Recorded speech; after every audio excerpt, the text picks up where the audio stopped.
Bonjour à toutes et à tous, bienvenue, j'espère que vous allez bien. Très content de vous retrouver pour ce live Histoire. On enchaîne. Toutes les semaines, nous avons des invités désormais. J'espère que vous allez bien. Et messieurs, dames, nous avons le plaisir d'accueillir aujourd'hui le seul, l'unique, Barry Photographie, messieurs, dames. Il est là. Comment ça va, Barry? Bah ça va et toi? Bah écoute, je suis très content. Alors, messieurs, dames, comment présenter Barry? Comment parler de toi, mon bon Barry? Barry, on se connaît depuis un an et demi, 2 ans. Deux saisons. Deux saisons, exactement. Il y a 2 étés. Et si tu viens là, c'est parce qu'on parle de ton bouquin qui est juste ici. Il est juste là, il est magnifique. Reconstitution, immersion dans une histoire vivante.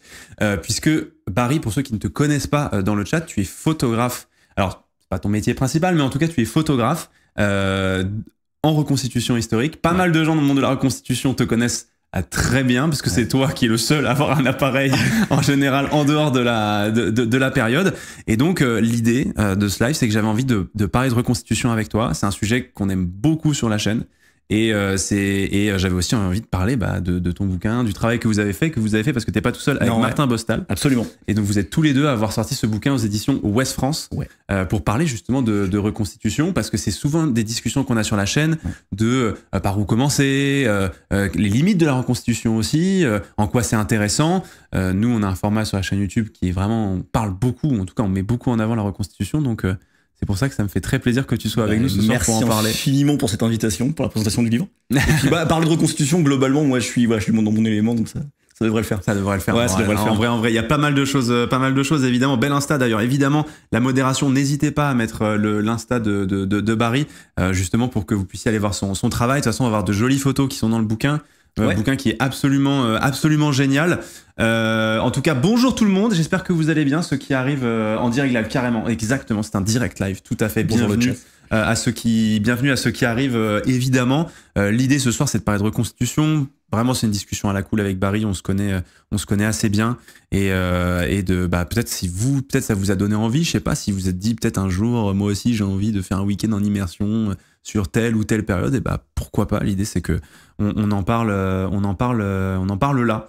Donc voilà, as-tu droit à ton portrait par Barry? Alors oui, en vrai oui, j'ai eu mon portrait. Alors pas posé, mais spoiler ou pas? Spoiler. Est-ce que je suis dans le bouquin? Est-ce que tu es obligé d'être là ce soir parce que tu dois payer mes royalties? Est-ce que c'est ça la réalité, Barry Photographie? On doit le dire. Alors oui, je suis dans le bouquin pour ceux qui se posent la question.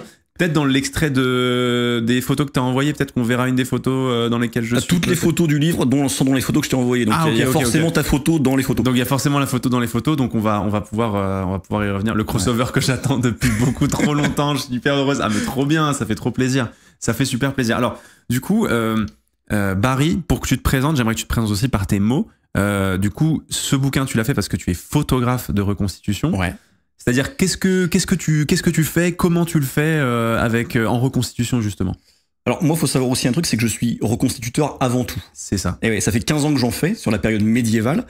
Et ce livre, en fait, c'est un petit peu l'aboutissement de plein de trucs accidentels qui se sont passés. Et c'est vraiment la dernière étape de ça. C'est que quand on fait de la reconstitution historique, en fait, on est généralement dans des associations qui parfois se vendent auprès des collectivités pour faire des prestations, etc. Et on s'est rendu compte, il y a quelques années, qu'on avait besoin de photos dans mon asso, qui s'appelle Via Historiae. Personne n'était trop déter à en faire des photos. Et en fait, on s'est dit, on va faire appel. Bah oui, parce que faire de la reconstitution et des photos en même temps, c'est pas un truc qui se fait. Soit on fait de la reconstitution, soit on fait des photos, mais faire les deux, c'est toujours un peu compliqué. Donc on avait fait venir des photographes pros, mais qui n'étaient pas reconstituteurs. Et alors les photos étaient très belles, mais ça valorisait pas la reconstitution comme nous on aurait aimé la valoriser, parce qu'on a l'œil du reconstituteur, quoi, forcément. Ouais. Et donc, on est arrivé à un constat de dire que pour faire des photos de reconstitution, c'est bien d'avoir un reconstituteur derrière l'appareil. Et je me suis mis à la photo un peu par cet accident, parce qu'on avait besoin de photos. C'est-à-dire que j'avais jamais fait de photo. T'es pas du tout arrivé par la photo parce que t'aimes la photo, t'es arrivé par la photo parce qu'il y avait vraiment juste les gars, on est en tâche de photographe, c'est trop drôle. Exactement. Donc je me suis, j'avais un peu de matos à la maison qui me servait pas. Je l'ai un peu upgrade, je me suis formé sur YouTube. J'ai poncé les tutos YouTube pour apprendre à faire de la photo. J'ai commencé à faire des premiers shootings avec mon association. J'ai créé la petite page qui allait bien sur Facebook. Ça a pas mal marché.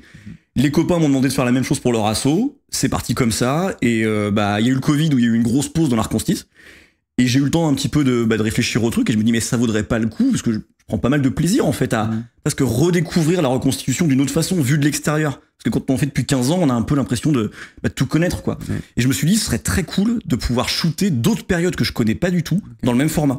C'est-à-dire que je vais photographier de la bonne reconstitution, essayer de la valoriser telle que les reconstituteurs eux-mêmes aimeraient la valoriser et le dialogue va se faire vite parce qu'on parle à peu près la même langue. Et voilà, page Facebook, c'est parti. Et puis après, le bouquin, et voilà, on en est là. VHRPZ, tout le monde est dans le chat. La VHRPZ. Non, mais en tout cas, les photos, je vous en montre quelques-unes, notamment là, c'est la période guerre de 100 ans. Elles sont absolument magnifiques. Moi, je connais ton travail avant de te connaître. Justement, tu parles de reconstitution et l'idée aussi de ce soir, c'est que on parle de ton travail, mais aussi de reconstitution. Toi, tu dis que tu faisais de la reconstitution depuis plus de 15 ans. Ouais, j'ai commencé vraiment officiellement, j'ai rejoint l'association Vieille Historiée, dans laquelle je suis toujours, qui s'appelait même pas d'ailleurs comme ça à l'époque, en 2009. 2009, mais mec, j'ai l'impression que ça devait être une autre manière de faire de la reconstitution déjà à l'époque. Ça a évolué. Et comment qu'est-ce qui t'a donné envie d'en faire? Et est-ce que tu vois, et on va dire quel genre de personnes on peut voir faire de la reconstitution? Parce que j'imagine il y a peut-être des gens qui disent mais moi aussi peut-être que j'ai envie de m'essayer, etc. Alors moi je suis venu encore une fois presque par accident dessus. Il ne choisit rien. Je ne choisis rien, ma vie n'est finalement que voilà, dictée par mon propre destin qui se déroule et puis moi je suis avec enthousiasme. En fait j'ai découvert Le Seigneur des Anneaux au cinéma, j'avais 11 ans. Mais quel crâne, bien sûr. Voilà. Mais bien sûr. La même année, je me mets à un truc qui s'appelle les Warhammer. Oh là là là là là là, mais lance-toi sur Twitch, mec. Lance-toi sur Twitch, je fais des Warhammer. Je te présenterai quelques potes. Et en fait, voilà. Et je découvre avec le cinéma. J'étais déjà fan de cinéma depuis gamin. J'ai vraiment poncé je ponçais vraiment les magnétoscopes du salon à fond quand j'étais gamin. Et bref, j'ai toujours aimé le cinéma et c'était vraiment les années du cinéma épique, des grandes batailles, des machins démesurés, la bataille du gouffre de Helm, le champ de Pelennor, enfin voilà, si tu connais, bien sûr, tu le sais. Montre-moi ce que célérité veut dire. Enfin bref. Voilà, voilà. Et où était le Gondor? Quand le Westfold est tombé. Exactement. Et voilà, et en plus, je te faisais ça aussi en Warhammer avec les figurines, machin, et à un moment, je me suis dit, mais ça a l'air trop cool, je veux le faire en vrai, en fait. Moi aussi, je veux une épée, je veux une armure, et je veux aller sur un champ de bataille pouvoir gueuler sur les mecs d'en face, les charger. Évidemment. Et en fait, j'ai découvert que c'était possible. Qu'il y a des gens qui faisaient ça, que ça s'appelle la reconstitution historique. Qu'il y a des gens qui se faisaient des kits historiques, d'armures de plein de périodes, et que on pouvait rejoindre des assauts, qu'il y avait des batailles qui étaient organisées avec plusieurs centaines de mecs, etc. Et quand j'ai découvert que ça existait, autant te dire que c'est ça c'est ma vie, ça c'est parti. On avance. Ça on va faire. Ah ouais, direct. Ah, ça c'est ouf. Donc voilà, j'ai commencé à monter un kit et la reconstitution, t'apprends les codes au fur et à mesure, t'apprends qu'il y a des règles, que c'est très codifié, qu'on fait pas n'importe quoi avec cette tenue, qu'il y a peu d'improvisation. Et voilà. Et après, je me suis un peu passionné par l'histoire médiévale, par la reconstitution, et ainsi de suite. Donc ouais, c'est vraiment au fur et à mesure, on va dire, t'as construit ce parcours-là. Et donc, en fait, quand t'es arrivé en 2009, est-ce que la reconstitution en 2009 est la même qu'aujourd'hui? Est-ce que tu vois déjà des différences par rapport à ce quand t'as commencé? Il y a un format qui est à peu près pareil, c'est-à-dire que vraiment le fonctionnement associatif, le fonctionnement... La reconstitution, de toute façon, c'est des règles assez strictes, c'est assez établi. Le but du jeu, c'est de reproduire l'environnement matériel d'une période donnée, quelle que soit la période. Donc globalement, on va se servir de tout ce qu'on a comme ce qu'on appelle les sources. En reconstitution, on appelle ça les sources, pour reproduire au plus près. Mais on reproduit pas tout nous-mêmes, c'est-à-dire qu'on n'a pas forcément les compétences. Moi, je suis pas batteur d'armure, je suis incapable de faire une épée. Et le milieu grossissant au fur et à mesure, il y a des gens qui en ont fait un business, des artisans qui étaient peut-être ferronniers d'art et qui se sont dit, tiens, moi je vais me mettre à faire des armures, je vais me mettre à faire des épées. Donc le matériel par les artisans devient de meilleure qualité. Tu sens que ça s'améliore, totalement. Le matériel. Mon armure que j'ai toujours, que je portais il y a... Je l'ai eu en 2010, mon armure complète. C'était une des plus belles, voilà, mais c'était un des meilleurs artisans qui me l'avait fait à l'époque. Et aujourd'hui, j'oserais même plus la porter. Ah ouais, le niveau de manufacture des armures médiévales, je vais beaucoup parler de médiéval pour la période, c'est ma période, mais il y a un monde. En 10 ans, ça a évolué, les techniques de reconstitution, les habitudes des reconstituteurs, des espèces de règles implicites qui se sont montées entre les reconstituteurs eux-mêmes dans les camps, etc. Ouais, la reconstitution d'il y a 10 ans, c'est pas celle d'aujourd'hui, et celle d'aujourd'hui est bien plus qualitative. Exactement. Il y a Orbat qui pose la question, du coup, ta période de prédilection, pour toi, c'est vraiment la période médiévale? Totalement. Et c'est pas tout le médiéval, parce que le Moyen-Âge, ça dure 1000 ans. Moi, c'est même très spécifique, c'est vraiment le 15e. Et dans mon asso, on a 2 projets distincts, puisque début 15e et fin 15e, qui sont nos 2 projets, c'est 2 périodes qui sont proches, mais qui n'ont rien à voir. Les vêtements, les armures, les tenues, le contexte social, politique, c'est... Alors que tu vois, c'est vrai que finalement...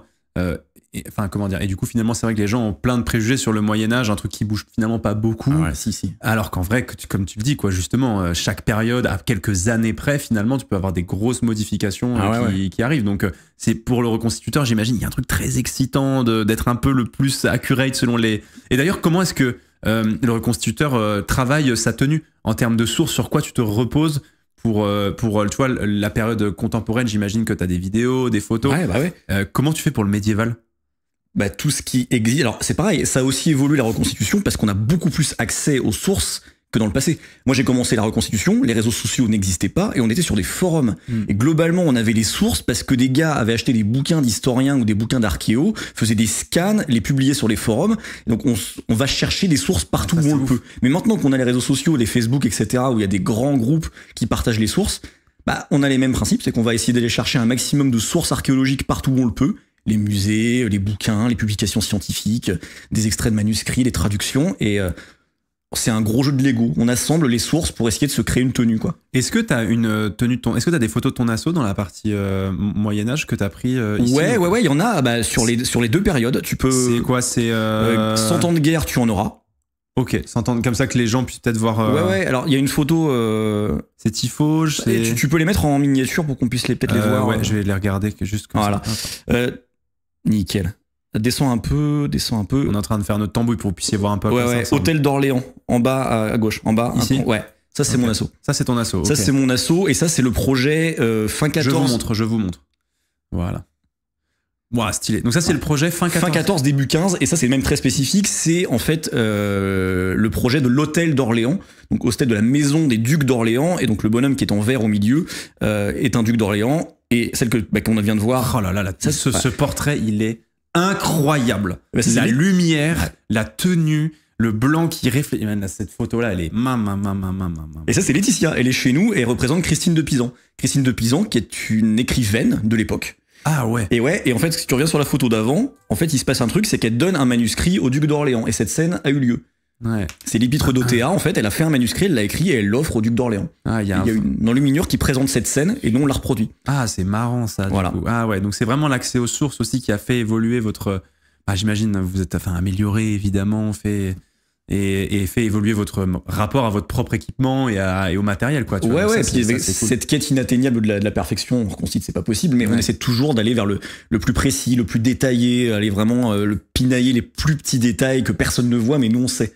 On sait que c'est là. Oui, c'est vrai. Non, mais pour être avec des reconstituteurs souvent, c'est vrai que c'est impressionnant. Tu vois, le rapport à la matérialité, il est vraiment génial. J'essaie de prendre vos questions, évidemment. Les gens, vous avez plein de questions. C'est super, super intéressant. Il y a aussi une dimension histoire expérimentale dans la reconstitution. C'est une très bonne question, ça aussi. L'aspect, à quel point, tu vois, par exemple, le plus bel exemple qu'on connaît, je pense que c'est Guédelon. Ouais. Tu vois que les gens souvent ressortent. Guédelon, pour ceux qui ne savent pas, c'est un château. Alors, je ne sais plus de quel siècle exactement, mais qu'ils ont... 13e, je crois. 13e, 12-13. Ouais, je connais peu, donc je ne vais pas dire de bêtises. Mais qu'ils ont tenté de reconstituer un peu. Je vais vous mettre quelques vidéos pour que vous puissiez voir. Est-ce qu'il y a cet aspect aussi, tenter d'archéologie expérimentale? Alors, la reconstitution historique, c'est un hobby qui est pratiqué dans sa quasi-totalité par des gens qui ne sont pas forcément des professionnels de l'histoire ou de l'archéologie. L'archéologie expérimentale, qui est parfois des termes employés par les reconstituteurs eux-mêmes, c'est à mon sens un abus de langage, puisque l'archéologie expérimentale, c'est vraiment quelque chose qui est utilisé par les archéologues, les professionnels de l'histoire, et il y a une vraie démarche scientifique, il y a un process scientifique. Et les copains que j'ai qui sont archéologues, eux préfèrent parler pour la reconstitution d'expérimentation archéologique.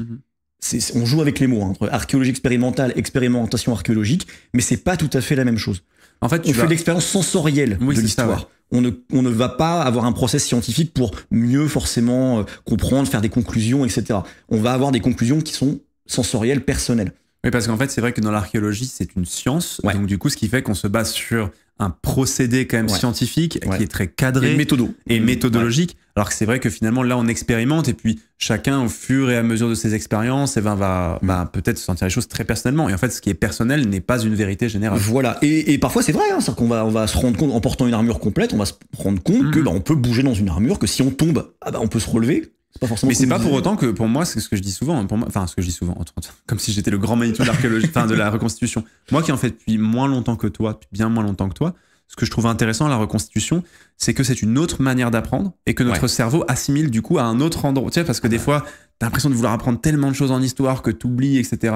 Je vous assure, porter une armure, ça s'oublie jamais. Porter une épée, ça ne s'oublie jamais. Enfin, une fois que vous portez une épée, vous pourrez plus jamais vous tromper sur le fait que une épée, ça pèse 15 kilos. Non. Et en fait, tu vois, il y a toutes ces petites choses-là que la reconstitution apporte dans l'apprentissage de l'histoire et qui se complète trop bien avec des connaissances plus théoriques, tu vois. Totalement. Totalement. C'est aussi pour ça que la reconstitution est née, c'est que c'est des fans d'histoire qui voulaient voir en vrai comment ça se faisait, quoi, et qui ont voulu vers l'expérience par eux-mêmes du truc. Mais Guédelon, pour revenir à la question de Guédelon, je connais peu, donc je veux pas trop m'avancer, mais je sais pas si on est vraiment dans quelque chose qui est avec une vraie méthode archéologique ou si on est là aussi sur une espèce d'expérimentation archéologique avec ce qu'on sait d'essayer de le faire comme avec les je crois qu'eux ils sont vraiment bien accompagnés, c'est un gros projet quand même, tu vois, ils essaient de le faire avec même les outils, même avec les outils d'époque, mais je veux dire quand même ils sont vraiment bien accompagnés, ça va être assez cadré pour le coup, assez cadré Guédelon. Bonjour à ceux qui arrivent évidemment, on parle, je le rappelle, je suis avec Barry du compte Insta Barry Photographie qui sort, je le rappelle, cet ouvrage, je vais vous montrer, qui est très lourd. Il est lourd, il est épais, mais il est magnifique. Juste ici, reconstitution, immersion dans une histoire vivante. Et donc, l'idée avec Barry, c'est de parler de reconstitution aussi, et aussi de ton travail, et de ton travail. En tout cas, c'est pas ton travail, en fait, c'est ça. Je suis quand même photographe professionnel. C'est un de mes travaux. C'est un de tes travaux. Oui, parce que tu as un autre travail à côté, tu fais pas ça à plein temps, c'est ça qui est ouf aussi. Non, moi, il n'y a pas de tabou, mais à côté, je suis fonctionnaire et je travaille dans la médiation culturelle. Oui, donc pas très. Enfin, tu vois, il y a un rapport au public. C'est pas très loin. Ok, trop bien. Je suis médiateur culturel et en charge de projets de médiation culturelle à la métropole de Rouen. Voilà. Et donc, t'arrives à trouver ton temps le week-end pour pouvoir aller prendre des photos, quoi, aussi. C'est-à-dire que je suis fonctionnaire. Je bosse la semaine à la métropole de Rouen. Le week-end, je vais faire les photos et la nuit, je les post-prod. Oh là là, l'emploi du temps chargé. Le mec, l'emploi du temps très chargé. Disponible à la Fnac, l'ouvrage. Je sais pas trop. Si, disponible partout. Vous pouvez être disponible partout. C'est pas forcément en stock partout, mais vous pouvez le commander sur absolument toutes les librairies de France et de Navarre et sur les internets. Bien sûr, évidemment. Guédelon est lié à des universités. Merci beaucoup pour l'information. Riff, pourra-t-on faire un petit point, une parenthèse sur son matos? T'as pas ramené ton matos avec toi? Ça va aller très vite. Il y a quasiment rien. C'est un sac à dos, mon matos. Ouais, toi, ton matos de vidéo, peut-être les gens disaient ça. Je sais pas si c'est en mode matos historique, mais oui, ton matos vidéo. Je sais pas. La question c'est quoi? Je sais pas si c'est matos ou matos photo hors bat. Est-ce que c'était Rouen représente, bien sûr. Calmez-vous les Normands, calmez-vous. Est-ce que c'est pas parce qu'il y a un Normand d'invité. Calmez-vous, d'accord. Voilà. Pas parce que on est là les Normands, on est là. Le Mont Saint-Michel. Faites attention. On va pas commencer. Photo. Le matériel photo. On en reparlera si vous voulez un petit peu après le matériel photo. Là, j'avais envie qu'on parle un peu de l'expérience de reconstitution aussi. Ouais. Et de toi, ton expérience de reconstitution. Est-ce que t'as raconte-nous des petites anecdotes. Moi, je sais qu'il y a une anecdote. Tu la connais? Moi, il y a une anecdote. J'ai failli mourir, tu veux dire? Parce que en fait, c'est ça aussi la reconstitution. Ouais. Parce que t'y es allé pour te battre. Oui. Tu as vu. C'est ce que me disaient mes parents quand j'étais gamin. Quand on se bat, on se blesse. Globalement, voilà. Je me suis un peu blessé, oui, effectivement. Donc c'est aussi les travers de la reconstitution. Médiévale, parce que il y a de la reconstitution, il y a des batailles qui sont reconstituées aussi, parfois à grande échelle. D'ailleurs, demain, alors c'est pas médiéval, mais tu vas à Groll pour un événement 17e siècle. Ouais, c'est grande échelle quand même. Donc qui va être grande échelle, donc là qui reconstitue le 17e, et là aussi il va y avoir un champ de bataille. Raconte-moi des petites histoires, des petites anecdotes là de toi en tant que reconstituteur. Je te dis, en fait, ce week-end-là, c'est un week-end qui a à la fois combiné le truc le plus incroyable que j'ai vécu en reconstitut et à la fois le truc le moins drôle que j'ai vécu en reconstitut. Comme je t'ai dit, moi, c'est vraiment les batailles qui m'ont lancé là-dedans, le mettre sur un champ de bataille, de faire un truc et tout. Et il y a une des plus grosses batailles médiévales qui est organisée en Angleterre depuis quasiment une trentaine d'années, je crois, à Tewkesbury. Ça s'appelle comment l'événement? Peut-être qu'on peut trouver sur YouTube, il doit y avoir des images peut-être. Tewkesbury 1471. Il y a une vidéo sur YouTube où tu vois particulièrement le nom, le monde qu'il y a sur place, quoi. Alors attends, c'est T-U-W. Attends. Non, T-E-W. T-E-W. T-E-W K. K? Ouais. Tewkesbury. Ok, très bien. Et si tu tapes 1471 derrière, je vais trouver. T'as une vieille vidéo où on voit un petit peu. Je vais trouver. En dessous. Ici? Ouais. C'est encore en dessous. Mais raconte, je vais trouver. Enfin bref, je voulais du champ de bataille. Et donc, Tewkesbury, une des plus grosses batailles organisées au monde de médiéval, où il y avait, donc en 2010, là j'avais 20 ans, il y avait peut-être, 1500, 2000 personnes sur le champ de bataille, donc deux armées de 1000 bonhommes qui se font face. Et donc, comme un gosse, quoi. T'es sur un champ de bataille, tu vois ça, t'es en armure, et en face de toi, tu vois s'aligner 1000 bonhommes, et tu dis, on va se battre contre ça, c'est incroyable. Et quand... Mais où était Oden? Non, mais c'est ça, non, mais là, c'est ça, mais où était le Gondor? Un soleil rouge se lève, du sang va couler, le mien en l'occurrence. Et bref, du coup, voilà, le samedi, j'ai vu une expérience absolument incroyable, vraiment, tu vois des masses de mecs, des nuées de flèches qui te masquent le soleil, vraiment comme dans les films, c'est incroyable. C'est incroyable. Et ça châtaigne pas mal, quoi. Tu vois, c'est viril. Parce que avant, il n'y a pas des ordres qui vous sont donnés de attends, t'as le droit d'engager comme ça, machin, bien sûr, c'est pas codifié. C'est ultra carré. T'as carrément même un espèce de mirador qui est au pied du champ de bataille où t'as un historien anglais, ils sont deux d'ailleurs, qui raconte la bataille comme elle s'est passée. Et au fonction de comment ils racontent la bataille, en fait, on doit bouger comme eux le racontent. Donc ils sont en radio en permanence avec ce qu'on appelle des marshals, des maréchaux, qui sont là pour gérer. Ouais, c'est super carré. Non, c'est ultra carré. Qui gèrent tes packs et qui disent ok, vous allez affronter eux à ce moment-là, machin. Wow. Mais dans l'affrontement, il y a pas tant de règles que ça. On se rentre dedans et on se castagne, quoi. Donc là, ça paraît très très mou, mais quand t'es dedans, je te garantis que ça ne l'est pas. Et ils sont face au public, donc ils font un peu les cakes. Mais bref, vraiment dans les packs, ça se meule assez fort. Okay. Vraiment assez fort. Et en plus, nous, on est français. C'est-à-dire que... Ah, vraiment? Ah bah en fait, on est la garde personnelle de Marguerite d'Anjou, qui était la mère du prince de Galles et qui avait une garde française, Angevine, d'Anjou. Ouais. Et donc nous, on reconstitue cette garde-là, en fait. Oui, mais le fait que tu sois français, ils vont pas te taper plus fort. Tu connais les Anglais. Ah, les Britons, le Suisse-Briton, encore une fois. Tu veux, on est au milieu. Salaud. On est au milieu de l'armée Lancaster. C'est une guerre civile. Hein. C'est anglais contre anglais. C'est Lancaster contre Yorkiste. Et nous, vraiment, les Français, on est au milieu de ceux qu'on n'aime pas. Donc vraiment, ils vont nous cartonner pour nous avoir. Et donc on est en infériorité numérique absolue quand on nous tape dessus. On est à 1 contre 4. Et donc le samedi, viril. Ça se bat bien, c'est sympa. Bon, je me prends quand même une lance dans le mollet, donc j'ai un peu pissé le sang, mais c'est ok. C'est codifié. Ça, c'est ok. Tout est codifié. Bah non, mais c'est passé derrière, bon, bref. Et le dimanche, la bataille a lieu, donc faut vraiment imaginer un champ de bataille, c'est pas comme dans les films, hein. C'est que c'est extrêmement serré, c'est vraiment une presse, et tu vois rien, t'as le casque fermé. Mec, c'était il y a 14 ans la vidéo que je vais montrer là. Ça se trouve, c'était l'année où t'y étais, mec. Eh ben, il y a 14 ans, ouais. Eh ben, c'était en 2010, ouais. C'était... Ouais, 2010 tout pile. Alors, elle est très sympa cette vidéo. C'est 2010. Eh ben, regarde, c'est cette année-là. Et donc, si on va juste après, c'est intéressant. Tu vas voir, ça c'est les archers, c'est que les archers. Fort. Et quand tu vois tirer, tu vois, ça envoie des nuées de... T'en as beaucoup quand même. Ouais. Oh là là. Là, c'est pas mal. Bon, après, au bout des flèches, évidemment, il n'y a pas des pointes en métal qui peuvent te tuer. Mais ça, c'est une armée, par exemple. Oh la vache. Oh, ouais. Mec, c'est choquant. Et donc, si tu regardes en plein milieu, il y a une espèce de bannière bleue avec 3 fleurs de lys jaune. Et ben nous, voilà, non, derrière. Ah là. Ça, oui. Ça, c'est nous. Et donc t'imagines qu'il y a encore des bonhommes derrière, bref, ça fait des grosses armées, quoi. Waouh, fort. Et donc toi t'es dans le pack. Et donc moi je suis le pack en plein milieu. Et la bataille fait rage, c'est blindé, machin, tu comprends rien ce qui t'arrive, tu tapes dans tous les sens, tu te fais taper dans tous les sens. Il y a énormément de poussière, tu vois la poussière en fait avec le terrain, etc.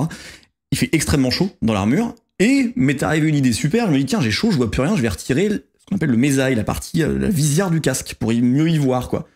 Mais bon, il y a plein de gens qu'on n'ont pas, donc je me dis ça risque rien. Sauf que moi, comme je fais 1m70, je suis peut-être un peu plus bas que les autres, si tu veux. Je retire mon mésail, j'y retourne, je vais pour affronter quelqu'un, et je comprends pas ce qui m'arrive, je me prends un énorme coup dans le visage. Ici.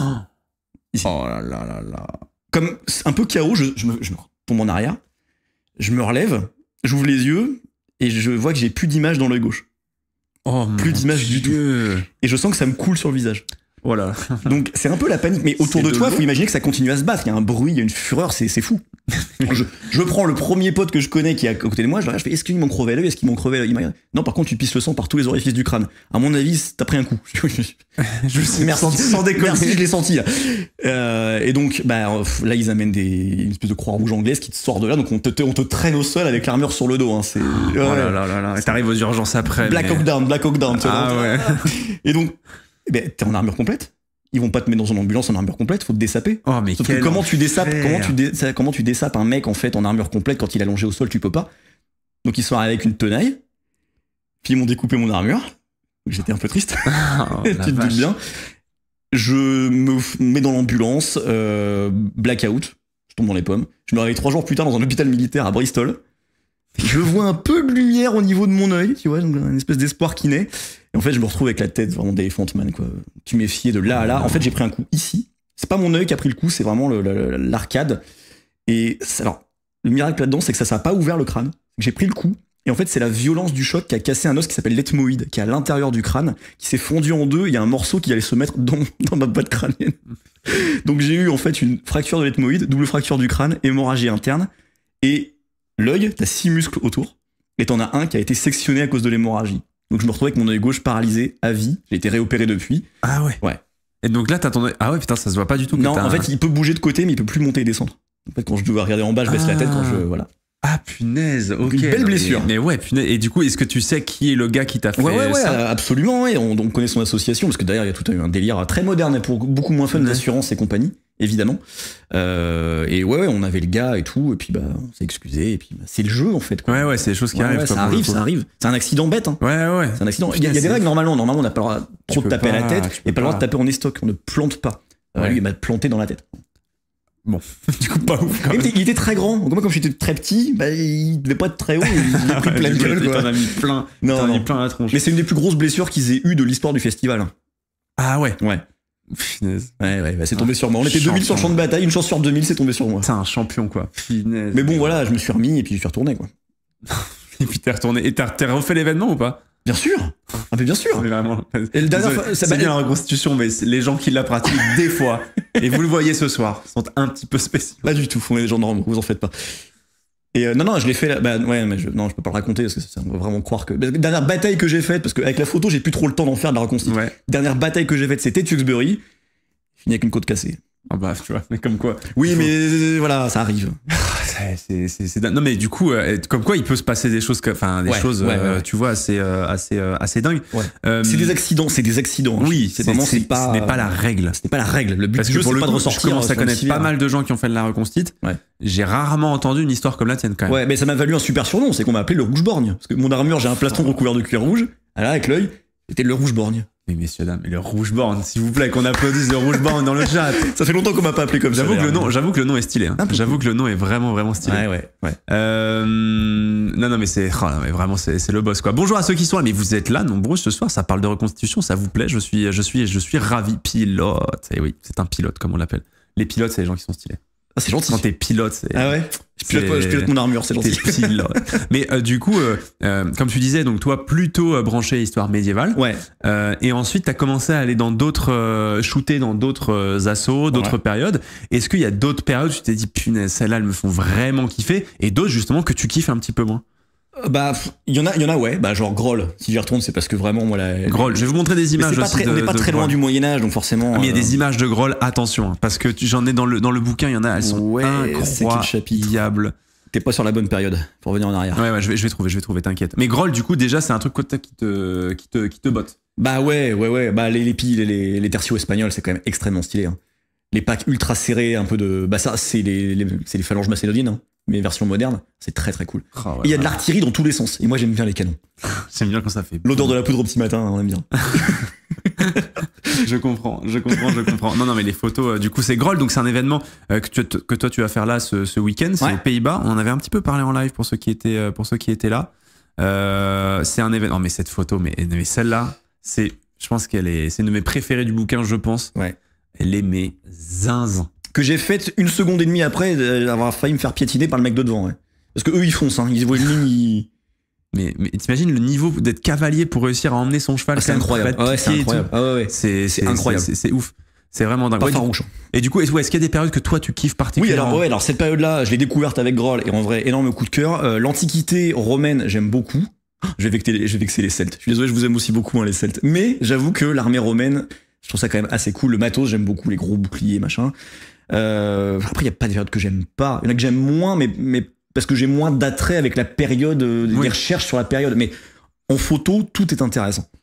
Tout a tout me rappelle à moitié le cinéma, quoi. C'est aussi ça, c'est que. Ouais. Je vais faire du napoléonien, je vais penser à Barry Lyndon, je vais aller faire du Seconde Guerre mondiale, je vais penser évidemment au Soldat Ryan. Première Guerre mondiale, je vais penser à un long dimanche de fiançailles. Il y a vraiment plein de références ciné que j'ai dans la tête et j'ai l'impression d'être au milieu du plateau de cinéma et de faire les images, c'est fou, quoi. Bah surtout quand tu les captures, quand tu les retravailles après aussi les photos ensuite, c'est ça qui est ouf. Ouais, les périodes Moi, tu vois, pour le coup, la fois où on s'était rencontrés, c'était sur une période contemporaine. Ouais. Ça n'a quand même pas grand chose à voir avec toi, le médiéval. Est-ce que tu arrives à apprécier justement, notamment, moi j'avais fait du Seconde Guerre par exemple. Est-ce que c'est une période que toi t'aimes bien shooter, que t'aimes bien découvrir, et pourquoi t'aimes bien le découvrir et le shooter? Bah, il y a le côté découverte qui est génial. Après, comme ce que je disais, 15 ans de médiéval, t'as un peu le sentiment d'avoir fait le tour. Et là, t'arrives dans un truc, t'as tout l'impression de reprendre à zéro. Tu connais rien, parce que clairement, quand je suis arrivé faire du Seconde Guerre mondiale pour la première fois, j'y connaissais rien.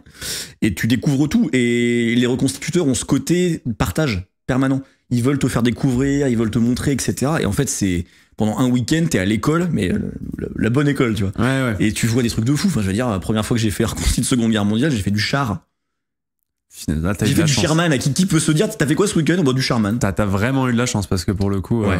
Mais en plus, j'ai fait du Sherman, du half-track, de la Jeep, de la Dodge. Enfin, c'est très très cool. Je suis comme un gamin qui s'émerveille devant absolument tout. Et chaque période, même celle que je connais déjà, j'arrive encore à chaque fois à m'émerveiller, quoi. Ouais, tu vois, à découvrir d'autres choses et tout. Et comme quoi, tu vois, même en faisant beaucoup. Allez, je la montre, parce que sinon les gens vont se dire. Beau gosse, le mec à droite, hein. Ah oui, non, clairement. Le mec à droite. Putain, mec, quelle histoire cette sortie de Reconstitue. Quelle expérience, quel bourbier, mais quelle aventure. Punaise, là, sans barbe, sans moustache, là, vous m'avez rarement vu comme ça, je pense, hein. Ouais. Oh là, avec cette calibre 30 absolument abominable sur le dos. Pas du tout lourde, hein. Mec, elle faisait 15-20 kilos, quoi, je pense. Et mec, c'est surtout le pire, c'est que ça te cisaille l'épaule, genre, c'est vraiment abominable. C'est pas comme si tu portes un truc de 20 kilos qui est rond et qui est ok. Non, ça te... Ah bon, on a passé un bon week-end, hein, globalement. Ah non, mais cette sortie... Oui, alors là, on a... Mec, vraiment... Tu l'avais déjà débriefé. Mec, mais là... moi, j'ai fait des images de ouf. J'étais super content. Ah ouais, les images sont magnifiques. Les gens peuvent le voir, il y a des images magnifiques. Mais bon, la fois où on commence à tirer à blanc dans un champ et que le propriétaire du champ sort et dit... Mais qu'est-ce que vous faites? C'est moi, vous faites qui, quoi? Ouais, parce qu'en vrai, pour vous dire, on était en reconstitution, donc cette reconstitution-là, que vous voyez, cette sortie-là, du coup, on était vraiment dans les trous de combat qui sont là le soir. Ouais. Et en fait, il y avait une troupe d'Allemands en face. Et en fait, ce qui s'est passé, c'est qu'on est attaqué le soir par les Allemands. Ouais. On sait pas. En fait, on saura jamais. Et en fait, ce qui se passe, c'est que, évidemment, enfin bref, on décide. Je redis le truc là. Il y a une sorte d'élan collectif qui je ne sais pas trop d'où sort. Les mecs décident, on contre-attaque. Et du coup, ils traversent le champ que vous voyez là derrière les trous. Et il y en a qui commencent à tirer à l'arme blanche. Enfin, qui commencent à tirer, pardon. Il est 22h. Il est 22h. Il fait nuit là. Il est 22h. Les gens commencent à tirer à blanc, mais du coup, ça fait des bruits de fusil et courent en criant après les Allemands. Bref. C'est normal. Une soirée normale en reconstitution, vous me direz. Et là, du coup, nous, on attend. Moi, il y a qu'un seul gars qui garde le camp. On est deux à garder le camp, c'est toi et moi. Parce que j'ai pas envie d'y aller. Moi, je vois le traquenard, je fais non, mais là, non. Non, on n'y va pas. Non. Et moi, je suis en mode, s'ils reviennent, les Allemands, faut bien qu'il y en ait un qui garde le camp. Et c'est moi. Et j'ai gardé le camp, tout seul. Comme un con. Le garde de la citadelle. Le vrai garde de la citadelle. J'étais tout seul avec ma vieille mitrailleuse à attendre en mode, peut-être qu'ils vont revenir. Sans support, sans rien, le gars tout seul. Et là, on voit un gars qui apparaît de l'autre côté du champ. En civil, et c'est toi qui vas le voir. Et en fait, c'est le propriétaire du champ, le gérant du champ. Ouais, ouvrier agricole, quoi. Ouais, c'est ça, ouvrier agricole qui dit, mais excusez-moi, pourquoi est-ce que il y a des gens qui sont dans mon champ là en train de tirer? Ouais, champ cultivé en plus, c'est un champ de maïs. Ouais, quoi. Pourquoi vous tirez? Il y a mes bêtes qui sont juste derrière en fait, qui sont en train de paniquer et il est 22h en fait, donc qu'est-ce que vous foutez? Et vraiment, c'était lunaire. Ah ouais, et Barry qui revient en mode bon, allez, on va se coucher, ça y est, c'est fini la journée. Ah, c'était vraiment, c'était un grand moment. Un grand week-end. Un grand week-end. Mais sinon, ça a fait des belles images. Ça a fait de très belles images. L'expérience était cool, mais l'organisation a pêché à quelques moments. Mais c'était quand même un très bon week-end. C'était un très des gens très sympas. Et c'est comme ça qu'on s'est rencontrés, donc c'était pas forcément un week-end perdu. C'était pas un week-end perdu. Prison dans la foulée. Non, on n'a pas fait prison, mais. Non, le gars était compréhensible. On n'a même pas eu la marée chaussée, hein. Ça aurait pu. On a eu du bol qu'il appelle pas les flics. Ouais, clairement. On aurait vraiment pu avoir la marée chaussée, mais ce n'a pas été le cas. Regarde-moi cet homme prêt à tirer sur tout ce qui bouge. Je sais pas ce que je visais, mais je le visais en tout cas. Je sais pas ce que je faisais encore. J'imagine que pour ce genre de sortie, il faut prévenir les autorités, avoir des autorisations, etc. Ouais, bien sûr. Ça avait été prévenu. En vrai, c'était quand même organisé. Il y avait ça avait été prévenu de façon préfectorale. Les gendarmes étaient au courant, etc. Mais le fait est que ça peut surprendre, quoi.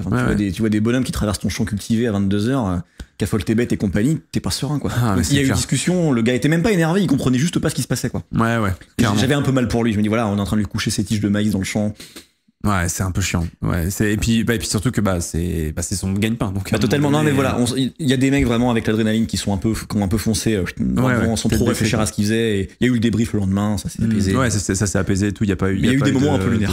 De soucis. Ça paraît de matos ou pas? On va parler de matériel. Ne vous en faites pas. Puis vous allez être déçus, le matos photo. Hein. Ouais, t'as pas un gros matos photo. Mais non, on me demande énormément. Ah, t'as quoi? Tu bosses avec quoi? Puis je donne le truc. Ah ouais, c'est tout. Tu bosses avec quoi? Les gens posent on le met maintenant comme ça. Vas-y. J'ai un Canon R6, donc qui est un très bon boîtier. J'ai 2 objectifs, uniquement 2, un 24-105 et un 70-200. Voilà. Ah ouais, punaise, ok. Ça suffit pour faire du grand angle ou du un peu zoomé. Ouais. Ça me suffit. C'est des bons objectifs qui font de la très belle image. Et quand je fais des photos un petit peu façon tableau, etc., avec un éclairage artificiel, j'ai une light qui est un Profoto B10 Plus, je crois, avec un diffuseur en rectangle. Puis c'est tout. Tu sais que c'est vraiment... J'aime bien voyager léger. Mais parce que tu vois, parce qu'on pourrait imaginer que tu as des plus gros objectifs pour pouvoir te mettre plus loin, éviter justement le fait d'être trop proche des fois de l'action. Mais c'est du matos à trimballer et je préfère voyager léger, pouvoir aller où je veux plutôt qu'être contraint par mon matos. Ouais, je vois ce que tu veux dire. Ok. Oui, vraiment pouvoir te dire, si je veux bouger sur le champ de bataille à n'importe quel endroit rapidement. Champ de bataille. Un boîtier, 2 objets. Je fais ça j'ai le même kit depuis le début. Putain, c'est fou. C'est fou. À quel moment tu switches entre les deux, nous demande la FIS finalement? C'est en fonction de l'action. C'est que des fois je me suis même en rade, je suis en mode je switch pas. Ça aurait mérité un grand angle, tant pis. Mais des fois t'as pas le temps. En plus tu vois comment c'est une reconstitution, t'as de la poussière dans tous les sens, ça bouge dans tous les sens. Clairement. Exposer le matériel, en plus il prend cher le mien, vraiment. Ouais. Je l'emmène vraiment au tas, c'est fait pour. Bah ouais. Mais non, je me mets avec des trucs polyvalents, 24-105 quand je sais que je vais pouvoir faire les deux, ou si j'ai besoin de m'éloigner un petit peu, je prends le 70-200. Et j'ai jamais eu de problème. Ok, ouais. Je sais que Groll, faut pas que je sois trop près, par exemple. Donc peut-être 70-200. Ouais, parce que les photos, c'est pas passé loin, quoi. Ouais. Non, mais ça fait plaisir de voir qu'il faut pas des tonnes de choses non plus pour faire de la photo. C'est très cool. C'est Robat qui nous dit ça aussi. Ouais, non, vraiment pas. Donc ça fait plaisir d'avoir des trucs où tu dis, bon, pas besoin d'avoir toute une collection d'objectifs aussi pour shooter. Et puis je suis pas le seul photographe de reconstitution qu'on ait en France. Et globalement, ils sont jamais avec 1 milliard de matos. Ouais. Le côté un peu léger et tout. Mais du coup, est-ce que justement, parce que c'est quand même des délires un peu particuliers, la reconstitution, parce que beaucoup de gens font ce qu'on appelle du off. Donc en gros, le off, pour ceux qui connaissent pas, c'est le fait de t'es en week-end d'immersion, il n'y a pas de public, c'est toi et tes potes ou ton association, et vous faites de la reconstitution, et puis voilà. Et tiens, qui est là? Bah, tu sais que c'est rare. Et donc, est-ce que tu as eu des fois, parce que toi, du coup, tu prends des photos, est-ce que tu as eu des fois des gens qui étaient en mode, bon, relou, le mec qui nous casse un peu notre immersion, parce que tu arrives quand même avec des objets modernes, pour des gens qui, parfois, sont des bénévoles, je le rappelle, et veulent leur week-end d'immersion tranquille, quoi, tu vois. Ouais, ça m'est arrivé, c'est pas arrivé souvent, et en fait il y a un truc qui fait la différence, qui est très drôle, c'est que j'arrive pour faire des photos, parfois un peu près, on me regarde un peu de traviole, et je suis reconstituteur. Ah bon, ça va alors. Okay. Alors que je suis pas en tenue histo, tu vois, je suis en... Ouais, tu mets pas un minimum de tenue, tu sais, des fois Si. Okay. Tu m'as vu en Seconde Guerre, j'étais en uniforme, d'ailleurs, pas de soldat, mais de war correspondent. Groll, je serai en tenue. Ça dépend des événements. Je t'avoue que je préfère être en moderne pour des raisons de confort. J'ai des poches, c'est plus facile, c'est plus étanche parfois quand il pleut. Mais médiéval, j'ai jamais fait photo en tenue, par exemple. J'ai toujours été en moderne. Ok, ah oui, d'accord. Ça dépend des périodes. Il y en a qui veulent qu'on se mette en tenue, il y a des périodes qui veulent qu'on se mette pas en tenue. Parce qu'ils veulent pas que ça crée une espèce de truc un peu parasite. Alors que si je suis en moderne, non, on t'oublie, on te verra pas. De toute façon, t'inquiète. On fera abstraction de ton existence. Etc., ouais. Mais non, les gens sont souvent assez compréhensifs. Ils savent que je suis là. En plus, ils savent globalement que les images, ils vont pouvoir s'en servir derrière, donc c'est un peu donnant-donnant aussi. Mais ouais, j'ai eu le cas, je te l'expliquais tout à l'heure, avec un shooting de Nouvelle-France, où il y avait donc pas des colons, je sais pas comment on dirait ça, des Français du Nouveau Monde. Ouais, c'est ça. En gros, Nouvelle-France, c'est le Canada français de l'époque. Ouais, là c'était un peu plus bas, c'était dans l'Iowa. Ouais, c'est ça. Oui, c'est ça. C'est les colonies françaises d'Amérique. C'est ça. Au sud du Canada. Et il y avait aussi des gens qui faisaient du natif. Et j'avoue que il y avait un gars dans le natif, Matoa, très sympa, qui était pas chaud de ça. Il m'a vu arriver en moderne, etc. On aime vraiment la jouer. En plus, on est full immersif. On va vraiment faire 15 bandes dans la forêt à se chasser mutuellement. Expérience de dingue, au passage. Et il est en mode. Ouais, ça devait être incroyable. C'est relou d'avoir. En plus, on n'est pas nombreux. On est genre 5 contre 5. que tu sois là, on va le voir, quoi. Est-ce que tu peux rester le plus discret possible, limite te mettre en tenue? J'étais pas parti pour, je me suis débrouillé sur le tas pour prendre des fringues à droite à gauche pour me faire une tenue complète. J'ai essayé d'être le plus discret possible, le plus reculé possible. Les images, j'en suis super content. Et à la fin, il m'a dit non mais super, en fait, t'as été. Ouais, t'as été top. Il m'a dit, on sent le reconstituteur. On sent que t'as l'habitude, on sent que tu sais où te mettre quand il y a les réactions, que tu vas pas gêner, comme machin. Ouais, c'est ça. Il y a aussi l'expérience de reconstituteur qui, j'imagine, fait la différence là-dessus, quoi. Ouais, c'est ça. Et justement, c'est intéressant. Moi, il y a une question que les gens se posent beaucoup sur. Parce que du coup, tu parlais de natif américain, et la personne qui était était dans le rôle d'une personne natif américain ne l'est pas. Non, il est belge. Il est belge. Il est belge. Donc du coup, ça c'est quand même. Enfin, tu vois, du coup, t'as quelqu'un qui joue un Amérindien qui jouait par un Belge, et ça pose aussi beaucoup la question. Dont on a déjà eu le débat aussi, mais sur par exemple l'historicité. Elle peut se confronter aussi à nos questionnements d'aujourd'hui et à nos sociétés où il y a des gens qui sont noirs, arabes, qui aimeraient faire de la reconstitution aussi, et qui en fait on leur dit ah bah ouais mais bon à l'époque qu'est-ce que toi t'en penses? Parce que c'est vrai que ça fait débat quand on est à l'extérieur, se dire bah oui mais... Et même la question du genre aussi, hommes et femmes. Oui, hommes et femmes, exactement. Ça va aussi, tu vois, par exemple, moi je parle pour l'histoire, un exemple très concret pour la Seconde Guerre mondiale. C'est vrai que les soldats noirs américains n'étaient que dans des rôles subalternes, de logistique, par exemple. Et donc c'est vrai qu'aujourd'hui, comment est-ce que tu gères ça au niveau de l'historicité, si certains... ont envie de le faire, tu vois. Se disent noirs, bah oui, mais j'ai envie de faire des soldats, j'ai envie de faire 29e division d'infanterie, basta, quoi. Alors, il y a un truc. Alors, c'est les chiffres de Martin, donc, qui est mon co-auteur sur le bouquin, et qui, pour le coup, lui, a fait sa thèse sur la reconstitution historique. C'est un historien, et bac+9. Putain, trop intéressant. Ah oui, wow, le gars, il a posé le truc, quoi. Et il a fait sa thèse sur la reconstitution. Et dans ces chiffres, il estime à peu près entre 16 et 20 000 le nombre de reconstituteurs en France. Ah ouais, punaise. Toute période confondue. Et ça va du paléolithique jusqu'à Seconde Guerre mondiale et même au-delà. Faut savoir que c'est un hobby, la reconstitution. C'est un truc qui n'est pas fait par des professionnels, c'est un hobby. Et de toute façon, il n'y a pas d'autorité. Ça, c'est le plus important, c'est qu'il n'y a pas d'autorité suprême qui gère ça. Il n'y a pas de consortium de qu'est-ce qu'il faut faire ou pas en reconstitue. C'est un truc qui est autogéré. C'est quand même fou d'avoir un hobby en France où on est 16 000 pratiquants, où il n'y a pas d'autorité. Oui, il n'y a pas de fédération. Il n'y a pas de fédération. Non, c'est autogéré. C'est totalement autogéré. Donc, j'ai envie de te dire, chacun s'y pose ses propres règles, en fait. Et c'est très personnel comme considération, mais sur cette question du genre, des ethnies, sur la reconstitue, moi, je considère que c'est un hobby, en fait. C'est-à-dire que si quelqu'un, quel que soit son genre, quelle que soit son origine ethnique, s'il soit noir, blanc, beurre, peu importe, s'il a envie, il y a rien qui lui en empêche. Il fait ce qu'il veut. J'ai simplement un truc, c'est l'honnêteté intellectuelle. Parce que la reconstitution, comme c'est un peu, face publique, souvent, et que c'est un peu autogéré, pour moi, il y a quelque chose qui est très important, c'est l'honnêteté intellectuelle. On a cette espèce de valeur d'autorité face au public. Le public va voir des reconstituteurs, des gens en costume. Ah, t'as vu, les chevaliers, c'était comme ça à l'époque. Ils se posent même pas la question, ils ont pas forcément le recul. Et donc, c'est toujours important d'avoir ce discours pédagogique avec les gens, de dire attention, c'est un hobby. Si notre camarade ici, effectivement, il est d'origine camerounaise, il est noir, mais il adore les chevaliers français, il a envie de mettre une armure et de se battre comme tout le monde, il peut le faire, il y a aucun problème. Attention, cependant, pendant la guerre de 100 ans, il y a aucune source qui nous mentionne le fait qu'il y avait des chevaliers qui avaient la peau noire. Mais c'est un hobby. On n'est pas, on est des pratiquants d'un hobby du 21e siècle. Si jamais une femme a envie de se mettre dans une armure et d'aller se battre et ne veut pas faire Jeanne d'Arc, qu'est-ce qui l'en empêche? C'est ça. Pourquoi pas? Et justement, tu parlais de la côté honnêteté intellectuelle. Justement, avec ton co-auteur, du coup, qui a fait sa thèse sur le sujet. Vous avez, j'imagine, beaucoup discuté aussi de... tu vois, c'est vrai que pour le grand public, c'est vachement intéressant la reconstitution pour se projeter dans une forme d'historicité. Mais à quel point est-ce qu'on peut parler d'historicité quand on parle de reconstitution? C'est pas, c'est marqué dans le bouquin, je vais paraphraser Martin, mais c'est pas une résurgence du passé, la reconstitution. C'est une interprétation moderne de ce qu'aurait pu être le passé, vu par des gens qui ne sont pas forcément historiens et pas forcément archéologues. Mais cependant, il y a un vrai sérieux dans la démarche. Tous les reconstituteurs que je connais essaient tous de faire de leur mieux. Il n'y a pas de flemme dans la reconstitution. On n'est pas en mode, non, ça passera bien. On essaie chacun d'aller vers le mieux de ce qu'on peut, de nos moyens financiers, parce que reconstituer, ça coûte très cher. Ça coûte très, très c'est même pas que ça coûte cher, c'est que ça coûte tout ce que t'as. Globalement, tu te mets là-dedans, ça te prend ton temps, ton énergie, ton argent, c'est assez fou. Et, faut être honnête avec le public, mais c'est un outil pédagogique qui est formidable. D'ailleurs, qui est extrêmement utilisé aujourd'hui par les musées, par les sites culturels. C'est pour ça qu'il y a autant de festivals. C'est que c'est une façon, c'est une forme de médiation. Ouais, carrément. Voilà. Ça permet l'immersion aussi du public. Nous, on l'a utilisé dans certains documentaires qu'on faisait. On a fait aussi pour les vidéos qu'on a fait avec Bagheera, avec l'Inca aussi, et ça permet, tu vois, d'inscrire quand même dans un imaginaire aussi pour les gens et un visuel aussi, quoi. Ouais, ça rend vivant l'histoire. C'est une histoire vivante, quoi. Ça rend l'histoire vivante. Ouais. Mais faut faire attention aussi à avoir toujours ce recul nécessaire de dire attention. On n'est pas au Moyen-Âge. Ouais, on n'est pas au Moyen-Âge. Voilà, on n'est pas sûr à 100%. Le Seconde Guerre mondiale, t'es quand même sûr à 100% du matériel. Les gars ont des photos, ils ont des inventaires, des machins. Parfois, ils utilisent le vrai matériel. Plus on va reculer dans le temps, moins on va être précis et plus on va être dans des interprétations. Oui, c'est ça. Et puis, c'est sûr que le Seconde Guerre, tu vois, le matériel qui est utilisé pour le reconstituteur, il est énorme. Enfin, tu vois, le nombre de vidéos, le nombre de...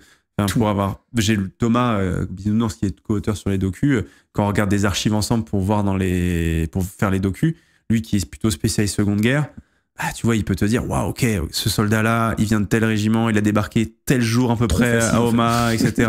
Il a ça. En fait, c'est même la surabondance des sources qui fait que, en fait, même, chaque soldat a sa manière parfois d'adapter son équipement, tu vois, de le personnaliser, de l'adapter parfois à sa morphologie aussi. Là, on rentre presque dans l'anthropologie, enfin même dans le matériel, tu vois, enfin dans l'histoire matérielle. Ouais. Et donc ça aussi, ça donne du coup plein de variétés à la reconstitution Seconde Guerre mondiale, par exemple, quoi, tu vois.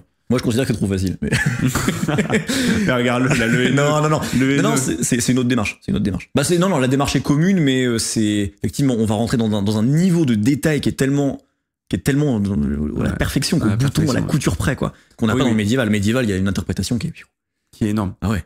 Pas le choix, il faut bien faire un costume au complet. Moi, personnellement, j'ai jamais vu de vrai chevalier de la guerre de 100 ans. En vrai, tu veux dire? En vrai, ouais. Non, moi non plus. J'ai jamais croisé. Donc, pour le coup, je peux pas comparer. Tu vois, il y a une belle reconstitution. Il y a pas d'image. Il y a pas d'image. Il y a des enluminures, mais c'est ça le problème. C'est du journalisme aussi, la contempo. Ah là, je les entends. Ça, c'est des gens qu'on font et qui sont pas forcément sur la page. Je te jure vraiment. Cette phrase me tue. Comment s'assurer de la déférence requise et éviter les tragédies historiques ne soient tournées en récréation? C'est une discussion qu'on avait aussi avant. Ouais. Ça, c'est une très très bonne discussion. On l'avait juste avant de prendre le live, donc en vrai, on va pouvoir continuer cette discussion. Continuons cette discussion. Parce qu'en fait, effectivement, il y a quelque chose qui se pose, notamment pour la question contemporaine, qui est la question les témoins directs peuvent parfois être confrontés directement à des reconstituteurs. Totalement. Exemple, là, on a fêté les 80 ans du débarquement. Il y a des soldats qui ont connu le feu, qui ont connu la mort de leurs amis, qui ont été marqués dans leur esprit, dans leur chair, par cette bataille. Ils reviennent 80 ans plus tard, pour ceux qui sont encore en vie, et ils croisent des gens qui sont habillés comme eux à l'époque, sourire aux lèvres et avec évidemment toute l'envie de les accueillir et de faire en sorte qu'ils passent le meilleur séjour possible. C'est vrai que c'est quand même quelque chose d'assez particulier, j'imagine, à vivre pour ces gens-là aussi, quoi. Oui, et puis il y a même des reconstitutions de gens qui font des soldats allemands. Oui, aussi. Clairement. Tu vois, et c'est ce que je te disais avant qu'on commence, mais alors moi qui suis de Rouen, mes grands-parents, toute mon enfance m'ont parlé que de ça, et de quelque chose de vraiment traumatisant. Je pense que ça les aurait pas fait marrer si j'étais venu en uniforme en disant là je fais un soldat américain, machin. Ils auraient pas compris, quoi. Ouais, je vois. Mais pourquoi tu... Enfin, on essaie de l'oublier, en fait. Ça. Ouais, il y a un devoir de mémoire qui est très important, mais dans la vie de gens qui l'ont vécu, c'est tellement gravé qu'ils ont pas envie de le revoir. C'est des choses qu'ils ont pas envie de revoir. Donc, tu vois, il y a Gilda qui, je sais, gère des associations, qui est, on va dire, Gilda Priol, peut-être que tu connais, qui est en fait président de l'association, enfin qui était, président de l'association Brest 44 et qui organise des événements avec des anciens combattants, etc. Et avec donc des reconstituteurs. Ouais. Et donc il nous dit, tous les anciens rencontrés, ils ont jamais rien dit contre la reconstitution, beaucoup de posent également. Et c'est ça, c'est qu'il y a différentes, j'imagine. Je connais moins cette période-là, donc je vais pas parler, mais j'imagine qu'il y a de tout. Il y en a qui vont apprécier, d'autres qui vont moins kiffer. Mais c'est vrai que c'est étonnant. Enfin, quand tu le vois, moi, je me pose toujours la question. Tu vois. C'est un outil. Je sais que c'est un outil de devoir de mémoire. La reconstitution, comme les autres périodes peuvent être un outil pédagogique, la reconstitution est aussi un outil de devoir de mémoire. Il y a plein de très très bonnes assos qui font du Seconde Guerre mondiale, qui ont vraiment, encore une fois, cette démarche pédagogique de montrer le matériel et de rendre ça factuel, vivant. Quoi. J'ai fait un shooting il y a pas très longtemps, justement avec des Allemands à Côte-Bec-en-Caux, à côté de Rouen. Et c'est marrant parce qu'il y a une petite vieille du village qui dit je m'en souviens, les Allemands ils sont passés par là et vous aussi c'est rigolo. Elle l'a pas mal pris, tu vois. Et elle a pas mal pris. Et toutes ces jeunes générations un petit peu biberonnées au Call of Duty et compagnie. Les soldats Ryan, Band of Brothers. Tu sens que ça les a fait redescendre d'un cran. Ah ouais, il s'est vraiment passé ça. Ah oui, c'est pas drôle en fait. C'est pas un jeu. Et ça crée une espèce de confrontation à la réalité par la reconstitution, de voir ces mecs dire là, voilà, on est arrêté, il y a la scène, on n'a pas pu traverser, on est tous morts. Et ouais, clairement. Ça jette un énorme froid, quoi. Parce que tu vois, là on parle de la Seconde Guerre. Mais ça, je ne le savais pas. Enfin, je vais pas faire le mec, je ne le savais pas, mais je l'ai appris. Il y a des gens qui font de la reconstitution Algérie. Ouais. Ouais. Là, tu vois. Moi, j'y vais pas. Je vais pas shooter ça. Je m'arrête à 45. Mais il y a des gens qui vont au-delà de 45, qui font de la guerre d'Indochine, qui font de l'Algérie. Et je sais pas si on peut vraiment parler de reconstitution ou c'est simplement vraiment une espèce de collection de. C'est un peu de l'uniformologie, quoi. Et ça, je maîtrise pas du tout. Ouais. Ah non, j'ai pas. Et puis j'y vais pas et ça m'intéresse pas visuellement, ça m'intéresse moins. Ouais, pas trop chaud à ça. Le dépaysement est moindre, mais c'est vrai que c'est trop frais, trop frais. Ouais, trop frais. Et puis aussi, les questions. L'Algérie, c'est quand même la matière encore très chaude de l'histoire de France, avec plein de questionnements, plein de choses qui sont pas réglées, etc. Donc. Du coup, c'est vrai que quand les gens, tu vois, parlent de. Enfin, quand tu m'avais dit qu'il y a des gens qui font la reconstitution Algérie, j'étais en mode ah ouais, c'est un délire. Quand même. Ça existe, c'est un petit délire. Ça existe. C'est plus sensible. Bah ouais, dur comme sujet. Bah ouais, de ouf. En fait, c'est ça le truc, c'est que c'est un sujet hyper frais encore, et ça, c'est pas facile. Et savoir pourquoi ils le font aussi. Ouais, c'est aussi la question aussi. Ceux avec qui j'en discute, justement, c'est plutôt sur une démarche de collection et d'uniformologie. C'est qu'ils sont passionnés par les uniformes. Pourquoi pas. Et il y a un côté collection, il y a un côté assemblage des uniformes, etc., collection de matériel. Il y a peut-être moins ce côté incarné, quoi. C'est ça. Je suis pas sûr qu'ils jouent à la guerre d'Algérie, quoi. Non. C'est bizarre un peu en langue. Ouais, ce serait j'espère qu'ils ne le font pas. Enfin, vraiment, ce serait l'enfer. En tout cas, j'ai pas connaissance de ça.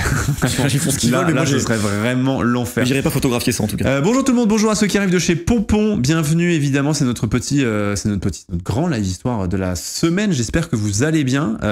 Tu sais, surtout, tu peux faire des raids. Oui, tu sais. Ça, je suis quand même pas largué à ce point. Mais je sais pas, Paris, je sais pas. Largué par la communauté de France. Voilà, exactement. Donc, on s'est fait raid. Donc, bienvenue tout le monde. On est avec Barry du compte Instagram Barry Photographie.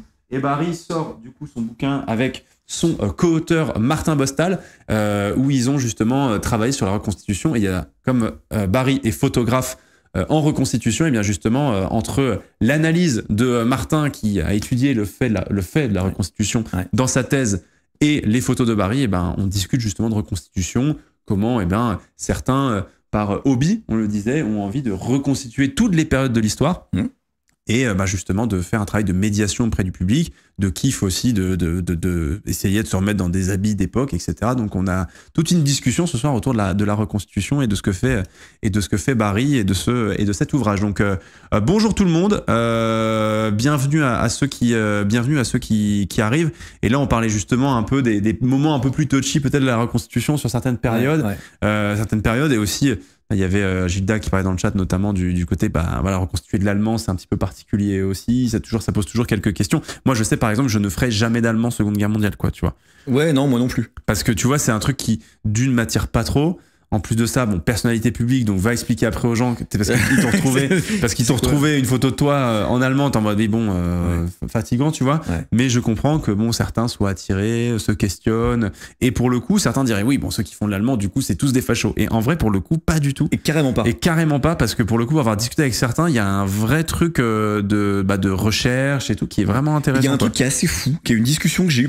En fait, c'est ça. Je vais faire des photos d'Allemands, donc il y aura des croix gammées sur les uniformes, voilà, évidemment. Et je veux m'assurer que je tombe pas avec des mecs un peu, tu vois, un peu barge politiquement, etc. Donc moi, je suis très cash, je suis très franc avec ça. Je vais vous photographier. Vous allez m'expliquer, s'il vous plaît, pourquoi vous n'êtes pas nazi. Pourquoi vous faites ça? Pourquoi vous faites de l'allemand? Et juste convainquez-moi du fait que je vais pas photographier. En vrai, ça m'intéressait au premier degré. Mais c'est quoi la démarche derrière? Pourquoi vous vous êtes dit, tiens, je vais faire de l'allemand? Et les réponses sont vraiment surprenantes. C'est pas du tout ce que j'imaginais. Il y avait beaucoup de jeunes, donc je peux la citer, c'est l'association Bocage Normand, qui fait du super bon boulot en allemand, beaucoup de petits jeunes, et mais quoi, 18 ans à peine, quoi. Ouais. Je dis, mais pourquoi tu fais de l'allemand, toi? Il fait, écoute, moi je fais de la maquette, en fait, avec mon grand-père depuis que je suis gamin, et visuellement, je trouve que les Allemands ont toujours, les uniformes sont plus jolis, les véhicules sont plus jolis, etc. Et je me suis aperçu d'un truc, c'est que cette nouvelle génération qui ont 17, 18 ans, ils ont plus forcément cette espèce de dichotomie bien-mal, tu sais, les Américains sont les gentils, les Allemands sont les méchants. Pour eux, en fait, c'est un conflit, et dans un conflit, il y a des belligérants, il y a des camps, en fait. Et ils se disent pas forcément, il y en a qui sont plus gentils ou plus méchants que les autres, et eux ont simplement l'impression, en fait, juste de faire un des camps du conflit. Ils arrivent à se détacher de ça aussi, quoi. Et moi, c'est vrai que je te disais, j'ai grandi avec des grands-parents qui ont connu la guerre, je connais l'histoire de la Seconde Guerre mondiale, et pour moi, les Allemands, c'est un peu bête mais c'est les méchants, tu vois. Et ces espèces de nouvelles générations qui s'intéressent à l'histoire de la Seconde Guerre mondiale ont moins cette dichotomie automatique que notre génération peut avoir. Et il y avait ça, il y avait un qui, son grand-père, était un R belge. Ce qui est quand même un sacré problème. Non, parce qu'en fait, l'idée c'est de... Oui, les gens disent ce qui est un sacré problème, que les gens se rendent moins compte qu'il y a des gentils, des méchants, etc. Vous savez, l'histoire, c'est jamais manichéen. Ouais, c'est toujours... Voilà, c'est pas tout blanc tout noir, quoi. Ouais, c'est ça, exactement. Donc, l'idée c'est de... Tous les amants n'étaient pas nazis, je connais cette théorie. Ouais. Non, mais tu vois, c'est... mais comme tu disais, il y a un truc aussi où ils arrivent à avoir du détachement par rapport à ce qu'ils font, sans fanatisme ou tu vois. Mais totalement. Non, il y a aucune. Ils font de l'allemand et il y a aucune dimension politique derrière. Ce qui oui, parce qu'après il y a aussi une question de quel régiment tu reconstitues aussi quand vous êtes un petit peu pointilleux aussi. Ouais, là ils faisaient du R et le R, j'imagine. C'est la Wehrmacht. J'ai cru comprendre que c'est la Wehrmacht. C'est la Wehrmacht, donc du coup c'est un peu, du coup c'est considéré comme un peu plus light que la SS pour le coup, qui est le parti, qui est l'armée du parti nazi. En fait, c'est ça. Et la SS, j'en ferai jamais en photo. Ouais, voilà, pour le coup. Sauf si c'est une commande d'un musée de la Seconde Guerre mondiale qui a besoin de trucs spécifiques, mais ce serait dans un cadre très cadré. Mais j'irai pas m'amuser à shooter du Waffen. Bon, après, les Allemands étaient vraiment déterminés à faire la guerre. Mais tout le monde était déterminé à faire la guerre. En fait, le truc, c'est que quand tu reprends l'histoire au fur et à mesure, on peut refaire un cours d'histoire si vous voulez, mais en fait, tous les camps sont déterminés à faire la guerre. Il y a de la haine dans les deux camps. Il y a du racisme et de la xénophobie dans les deux camps. Je vous rappelle quand même que les États-Unis, c'est un pays à ce moment-là où il y a du ségrégationnisme qui est mis en place et qui est institutionnalisé aussi. Donc pour le coup, en fait, il faut mettre un petit peu de l'eau dans son vin, comprendre, et aussi il y a de la place pour les reconstitutions. Après, je suis d'accord avec vous. Moi personnellement, le SS, je trouve que c'est là pour le coup. Mais je crois que c'est même illégal en France. Ouais, je crois que c'est. Je crois que tu n'as pas le droit. Et là, on touche vraiment à quelque chose de politique et de vraiment qui va loin dedans. Enfin, du coup, voilà, il y a des là pour le coup, ça va un peu ça irait un peu loin. Mais voilà, en tout cas, ils font pas. J'ai vu ces reconstituteurs allemands face à du public, ils sont absolument pas dans une promotion du Troisième Reich. C'est pas du tout le délire. Oui, c'est ça. Heureusement. Oui, voilà. En fait, c'est sans moi, les gars. En fait, ils font partie de ce conflit et donc voilà, comme on est sur un outil de médiation le matériel d'un des camps, quoi. Ouais, c'est ça. Avec une espèce de neutralité. Ils font la médiation. Moi, perso, ça m'intéresse pas l'allemand, j'avoue, mais non, moi non plus, pas spécialement. Ils font de la médiation. Mais ils font de la médiation auprès du public. Parce que est-ce que c'est bien aussi quand on représente la Seconde Guerre mondiale par la reconstitution de ne montrer finalement que les Américains? Oui. Et rarement les Anglais, et même rarement les Canadiens, et même rarement les Français. Ah oui, clairement. C'est aussi bien de pouvoir montrer un peu tous les protagonistes, antagonistes et ouais. Clairement. Et donc il y a des périodes. Donc on parlait de périodes très actuelles. Moi j'aimerais qu'on parle aussi un tout petit peu d'une période que tu as shootée, qui est une période très ancienne, le Paléolithique. Ouais. Genre t'as shooté une période quand même où tu te dis mais comment? Alors là on parlait d'interprétation. Là quand même. Le Paléolithique, c'est quand même assez dingue de se dire que je savais même pas que des gens faisaient vraiment la reconstitution de cette période-là, de l'histoire avant l'histoire. C'en est pas en fait. C'est pas ça. C'est à proprement parler, ce n'est pas de la reconstitution puisque il y a trop peu de sources. C'est pas avec 3 bouts de silex et des machins taillés en os que tu vas te reconstituer une tenue. C'est pas possible. En fait, là pour le coup, on est vraiment dans le cadre de ce qu'on appelle l'expérimentation archéologique. On connaît les matières premières utilisées. On connaît à peu près les gestes, à peu près les savoir-faire, même si c'est très très très limité. Et à partir de là, on va essayer de constituer des éléments de l'objet, des tenues, etc. Voilà. Oh ouais, mais les tenues sont assez dingues. Il y avait plus de photos, il me semble. C'est un petit chapitre parce qu'il y a très très peu de pratiquants en France. Là, on a les 4 meilleurs. Là, on a les Avengers de la reconstitution proto-historique. Ils sont 4. Ouais, après il y en a qui font des stages, etc. Mais là, on a parmi les 4 meilleurs. Ouais. Ah ouais, là c'est fort quand même. Ouais. Incroyable. Non mais ça tu te dis, la reconstitution en France quand même. D'ailleurs, est-ce qu'on est bon dans la reconstitution en France? Est-ce qu'on a des bonnes assos par rapport, je sais pas, à d'autres pays, même par rapport aux États-Unis, tu vois, je sais pas. Moi je dis que, tu vois, on parlait je me demande, est-ce qu'il y a d'autres pays qui font beaucoup de reconstitution comme nous en France? Toute l'Europe en fait. On n'est pas mauvais en France. Hein. On n'est pas mauvais. Aux États-Unis, je sais que ils font par rapport à leur période. C'est-à-dire que guerre de sécession, la plus grosse reconstitution jamais organisée de l'histoire, c'est la bataille de Gettysburg. Organisée aux États-Unis. Où là, c'était genre, je sais plus, 15 000 mecs. Enfin, c'est n'importe quoi. 15 000 gars. Ouais, non, mais c'est n'importe quoi. What the fuck. Et d'ailleurs, très bonne transition. Semaine prochaine, mercredi, nous aurons le plaisir d'accueillir un historien spécialiste de la guerre de sécession. Et on parlera de la guerre de sécession. On est vous le savez, on sera dans la semaine des élections américaines. Donc, je me suis dit que ce serait intéressant de parler justement de ce sujet. Donc, on fera un live histoire sur la guerre de sécession, ses origines, ses buts, ses motivations, ses conséquences. Et donc, on aura un historien spécialiste du sujet qui viendra nous en parler. Ce sera la semaine prochaine. Mais ouais, du coup, Gettysburg, 15 000 personnes, mec, c'est hallucinant. Oui, mais alors, dans le lot, quand on imagine, plus il y a de nombre, moins la qualité est là. Oui, je sais ce que il y a peut-être des mecs qui étaient Moi, j'avais entendu que les Américains en reconstitution, c'était pas forcément le plus quali, tu vois. Genre. Bah, je connais pas trop, en fait. Je connais pas trop. Pas encore... ça te dirait d'aller shooter vraiment, genre. Gettysburg, 100%. Ah ouais. oui. Mais c'est une vanne qu'on a avec Martin. Enfin, dès qu'on peut, on y va. Hein. Ouais, bien sûr. Ah ouais, bien sûr. Mais en médiéval, ils ont des trucs, ils appellent ça les renaissances fer. C'est très, très, très folklore. Ah ouais. Attends, faut que je mette une vidéo. Il doit bien y avoir une vidéo de la reconstitution de Gettysburg, c'est sûr. Wow. Ah ouais, mais c'est pareil, ils ont des chevaux par paquet de sang, là, c'est... Ouais, non, mais c'est pas le même niveau de... Bah, nous, en Europe, on avait la Waterloo 2015, qui était folle, quoi. Qui était la bataille. Oui, Waterloo 2015, c'était quelque chose. Centenaire, je sais plus, les gars étaient genre 6000, 8000, un truc comme ça, ce qui était déjà incroyable. Il y a du canon, hein. Punaise. Ah ouais. Et là, ça aussi, tu vois, la question de reconstituer des unionistes aussi, ouais. Tu vois, c'est aussi... Ah ouais. À quel moment on met les esclaves, etc. Bizarre, hein. Ce serait... Ouais, c'est ça aussi. Enfin... Ouais. Ah ouais, bien. Il y a du monde. Hein. Tu sens qu'il y a du bonhomme en paquet là. Merde. Oh là là là là. L'artillerie, c'est un peu le tuning de l'Arconstite. Hein. Donc, que je pratique moi-même. Hein. Je le vis avec le plus grand amour. Ah ouais, ça fait du bruit, ça sent le soufre. Il n'y a pas d'unioniste, il n'y a pas les autres en face. Non, mais bien sûr, on est d'accord, mais c'est quand même. Bah oui, c'est ça. Bah c'est ça. C'est voilà, dans des conflits comme ça, je juge pas, mais c'est vrai que ça pose aussi la question de la mémoire. Non, mais moi, mec, je suis dans. Le patriote là. C'est un patriote. C'est pas la même période, mais ça me fait penser à ça. T'as vu le mec qui s'y connaît pas plus que le mec qui est bloqué au Moyen-Âge. Je sors de là, je raconte que des bêtises. Il faut envoyer Soldat Barry aux États-Unis pour photographier tout ça, je te jure. Non, mais je vais y aller, hein. Franchement, je vais y aller. Ça, c'est un truc, j'ai envie d'y aller. Ouais, c'est. Ouais, c'est fort quand même. Oh là là, mais on dirait un décor de film, c'est incroyable. Et puis en plus, les mecs sont sympas, ils jouent le jeu, ils tombent, ils se prennent des balles, etc. Ça, c'est cool. Ouais, tu vois, c'est vrai que c'est quand même éloquent. Et en fait, c'est vrai que mine de rien, t'as pas toujours l'occasion de voir genre plusieurs centaines de personnes, ou même 1200 personnes bouger ensemble, etc. Ça, c'est quand même assez dingue, tu vois, avec la reconstitution. Ouais. C'est que ça te fait voir des images que c'est quand même très rare, à part dans les films, mais du coup, en vrai, ça n'arrive jamais, quoi. Bah, c'est ça, c'est qu'en fait, on a souvent des chiffres balancés dans les bouquins d'histoire. Tu dis, ouais, l'armée, la bataille, c'était 3000 mecs contre 3000 mecs. Bon, bah, super.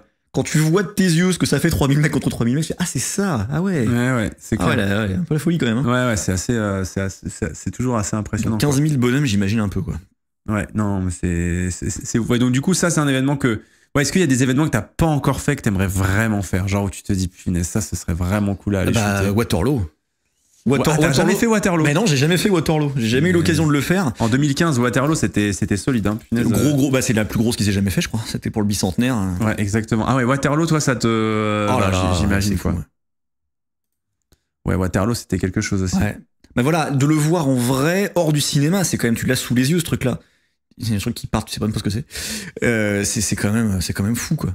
C'est quand même fou et tu te rends compte de ce que pouvait être la masse. Pourquoi il y a un boulet qui est parti? Mais c'est pas, on voit les trucs partir un peu. What the fuck, mec, il y a des boulets qui partent. Mortier!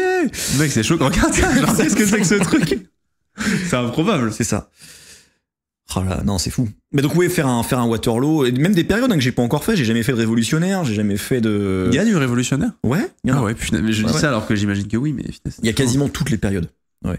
Mais même plus civil, du 19e, révolution industrielle, Napoléon III, Second Empire, en militaire, j'ai jamais fait. Napoléon III aussi en civil, ça m'intéresse vachement. Ouais. Tout ce qui est pas dans le bouquin, globalement. Ouais, je vois. C'est un peu mon Pokédex de période, tu vois, tout ce que j'ai pas encore fait, j'ai ma petite liste, faut que je les coche, tu vois. Il y a des gros rassemblements comme des Gettysburg, des Waterloo, évidemment. Entre deux guerres aussi, t'as toutes les périodes, de toute façon. Ouais, du pirate, du maritime. Punaise, ça, ce serait bien. Bateau, incroyable. Oh là, mais oui, parce que il y a des associations de pirates. Pirates, pas forcément, mais ceux qui font du 17e, 16e, 17e, il y en a, ouais. Non, 17e, 18e. Sur bateau, enfin, ça ce serait fou, ça, pour le coup. Ça, ce serait dingue. Ouais. Mais tout se fait, hein. Tu as shooté FFI, Maquisard, Barry. T'as Résistant français aussi. Non, pas encore. Ça, c'est pareil, c'est dans les cartons, hein. Faut que ça soit fait. on dirait un businessman avec une checklist. Il faut que. Mais c'est ça, c'est mon Pokédex historique. Est-ce que t'arriveras à kiffer? Enfin, tu vois. Après, je te pose une question, ça demande de te projeter dans longtemps, mais tu vois, est-ce que tu arriveras toujours à kiffer de shooter, tu sais, parce qu'à un moment donné, tu auras peut-être fait le tour de toutes les associations des périodes qui existent aussi. En fait, si tu veux, je passe des bons moments aussi grâce aux gens qui sont là. Ouais. C'est-à-dire que ça a beau être des périodes que j'ai déjà shootées, des périodes que je connais, qui m'intéressent parfois moins, etc. Peu importe, je passe toujours des week-ends absolument incroyables avec des gens incroyables, passionnés, passionnants, qui ont un tas de trucs à raconter. On se marre quand même vachement. C'est quand même, voilà, c'est un monde dans lequel je suis bien, dans lequel je suis content d'évoluer. Donc, à mon avis, dans 10 ans, je continuerai à faire des photos avec le même plaisir. C'est quoi la situation où la situation la plus improbable que t'aies shooté ou que t'as souvenir de photographe pas, du coup tu nous as raconté la très belle anecdote tout à l'heure la blessure à ce moment-là, ouais, les rouges bords. Mais en photographe, est-ce qu'il y a en photographie, il y a des moments où tu te dis punaise là j'ai vécu un truc quand même c'était improbable quoi, tu vois, à chaque fois. Il y a rien de normal dans ce que je fais. C'est vrai que c'est un peu un truc. À quel moment tu pars en week-end, tu dis tiens ce week-end je vais aller me mettre avec 200 mecs qui sont en GI avec une colonne de 15 véhicules, et ça se trouve je vais faire du tank. À quel moment je vais faire 15 bornes en forêt avec des mecs qui sont grimés en natif américain pour aller chasser des colons de Nouvelle-France? C'est une dinguerie. À quel moment je me retrouve sur un champ de bataille? À quel moment? Tout, y a rien de normal, non? Ouais, c'est tout. Est-ce que peut-être Martin, j'aurais pu poser la question à Martin en amont, mais est-ce qu'on sait depuis quand on fait de la reconstitution? Oui, on le sait. Ouais. Alors, historiquement, dans l'histoire de l'humanité, les nomachis, dans l'époque romaine, où on reconstituait des batailles dans le Colisée. Ah bah oui, de fou. Ça, c'est une reconstitution historique. Ok. Voilà. Et en vrai, le hobby, lui, il est né dans les années 60, en Angleterre. Ah ouais? Ouais. Ah, parce qu'il y en a certains qui... Enfin, et du coup, c'était quelle période qui était reconstituée? Bah ça, je crois que ça a commencé par le médiéval, le napoléonien, à peu près. Ah mais ouais, j'avais entendu que c'était napoléonien, il me semble, effectivement, qui avait commencé. Je sais pas quelle période a été la première, mais je crois que ils sont très proches, c'est très proche de l'histoire anglaise. Je crois que c'est Napoléon et... C'est un truc d'anglais, du coup, à la base, que tu me dis là. Ouais, totalement. Ça me fait très mais parce que c'est eux aussi qui ont inventé un tas de trucs. Enfin, les Warhammer, ça vient de chez eux. Le côté wargame, c'est très anglais, c'est très ancré. Ouais. Et en vrai, c'est un hobby de geek, la reconstitution historique. Tu lances les reconstituteurs sur le Seigneur des Anneaux, sur Star Wars, sur machin. Il y en a plein à qui ça parle. Forcément, sur les wargames, sur les jeux vidéo. Et les Anglais ont toujours été des pionniers là-dessus. Il y avait beaucoup moins ce jugement avec le côté on est des geeks qui font ça en grandeur nature, tu vois. Et c'est très admis. Moi, il y a des associations anglaises que je connais, des copains, les Plantagenets, ils en sont à la 4e génération de reconstituteurs. C'est les arrière-petits-enfants de ceux qui ont commencé, qui reconstituent et qui ont mon âge. C'est toi dire à quel point est-ce que c'est vraiment ancré chez eux d'en faire et tout. C'est le living history, quoi. Reenactment, tous les mots viennent de chez eux et on a fait que les traduire. L'histoire vivante, c'est vient de living history. Et il y a quelqu'un qui posait une question très intéressante dans le chat. Est-ce qu'on sait, enfin, question peut-être que je pose une colle, mais est-ce que tu sais si c'est un délire très occidental, la reconstitution? Est-ce qu'il y en a dans les pays arabes ou en Chine, tu vois, par exemple? Japon. Il y a des grosses reconstitutions de trucs période Edo, japonais, machin. Ah ouais. C'est pareil, ça checklist.